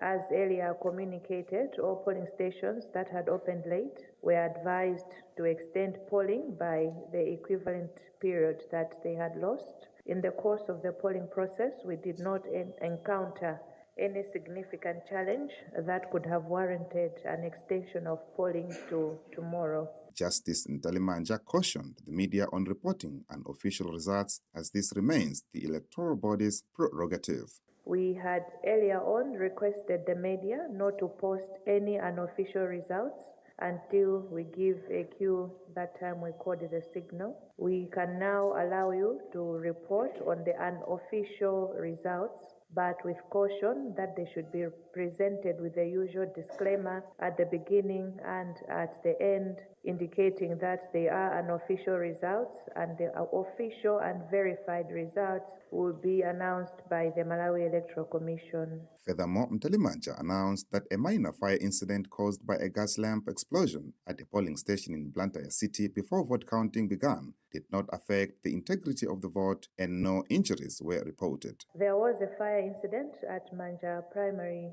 School whereby a gas lamp used for lighting burst into flames because of leakage before the actual vote counting started. The incident occurred around 4:50 p.m. and as a standard practice, the gas lamp is lit before vote counting starts, even if there's enough sunlight, just to guarantee seamless transition of sources of light from sunlight to gas lamp without needing to pause vote counting to light the gas lamp. At around the time of the incident, the polling station operations officer happened to be inspecting the gas lamps to see how they were operating in readiness for vote counting when he discovered an irregular burning of the gas lamp in polling station 1. When people at the station were alerted, some made a mistake of trying to douse the fire with water, which further exacerbated the fire into a flame. The fire department was alerted. However, the people at the station had managed to contain the fire using sand. So far, we are pleased to report that there has been no human injury reported, and also all the polling materials and records are intact. Meanwhile, former South African Minister of Social Development Lindiwe Zulu, who is serving as an election observer under the banner of the African Center for Governance, emphasized the resilience and hope of Malawian communities, highlighting their call for basic services like healthy care and education, and their desire for a supportive government that enables self-reliance. We went to the township, if I may call it that. The conditions are not good at all.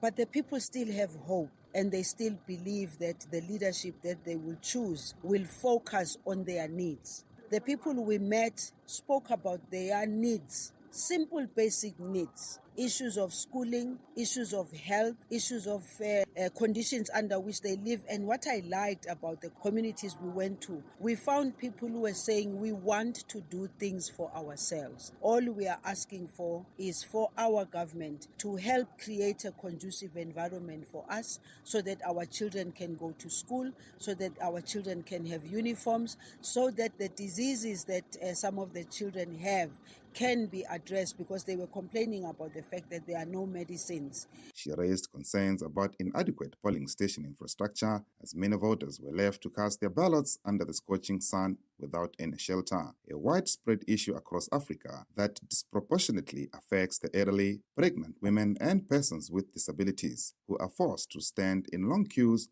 for extended periods. Well, Africa needs better, to be honest. Africans deserve better. Africans deserve to be in an environment that is conducive for them to make the choices, and governments must then make sure that the systems that enable people to do so are in place. People want to have confidence in that when they cast their vote will be protected until the end, so that by the time the results are being declared, people themselves must feel, yes, we see the results, this is what we voted for. So I think that the entire African continent actually needs to do everything it can to make sure that it has systems that make life easy, because again, we can say there is peace, there is no violence, there's no nothing, but behind that we must also look at how long the people have to be in the queue. According to Malawi's electoral laws, official final results must be announced within 8 days after the polls close. Michael Mbewe, Channel Africa News in Malawi's capital, Lilongwe.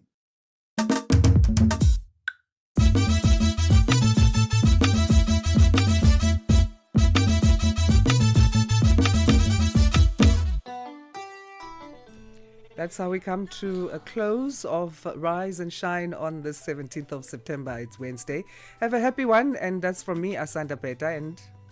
From me, Peter Ndoro. Yeah, please continue to listen to Channel Africa Radio, because we've got so much to give you in terms of news, current affairs, and also our lifestyle programs, but also very important events playing out in Malawi. So we've got reporters on the ground, correspondents there that'll keep you up to date throughout the course of the day on our news programs.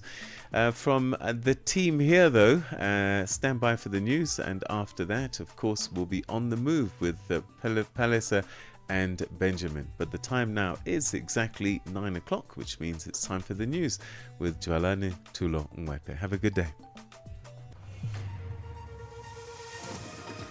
SABC News, independent and impartial. From an African perspective.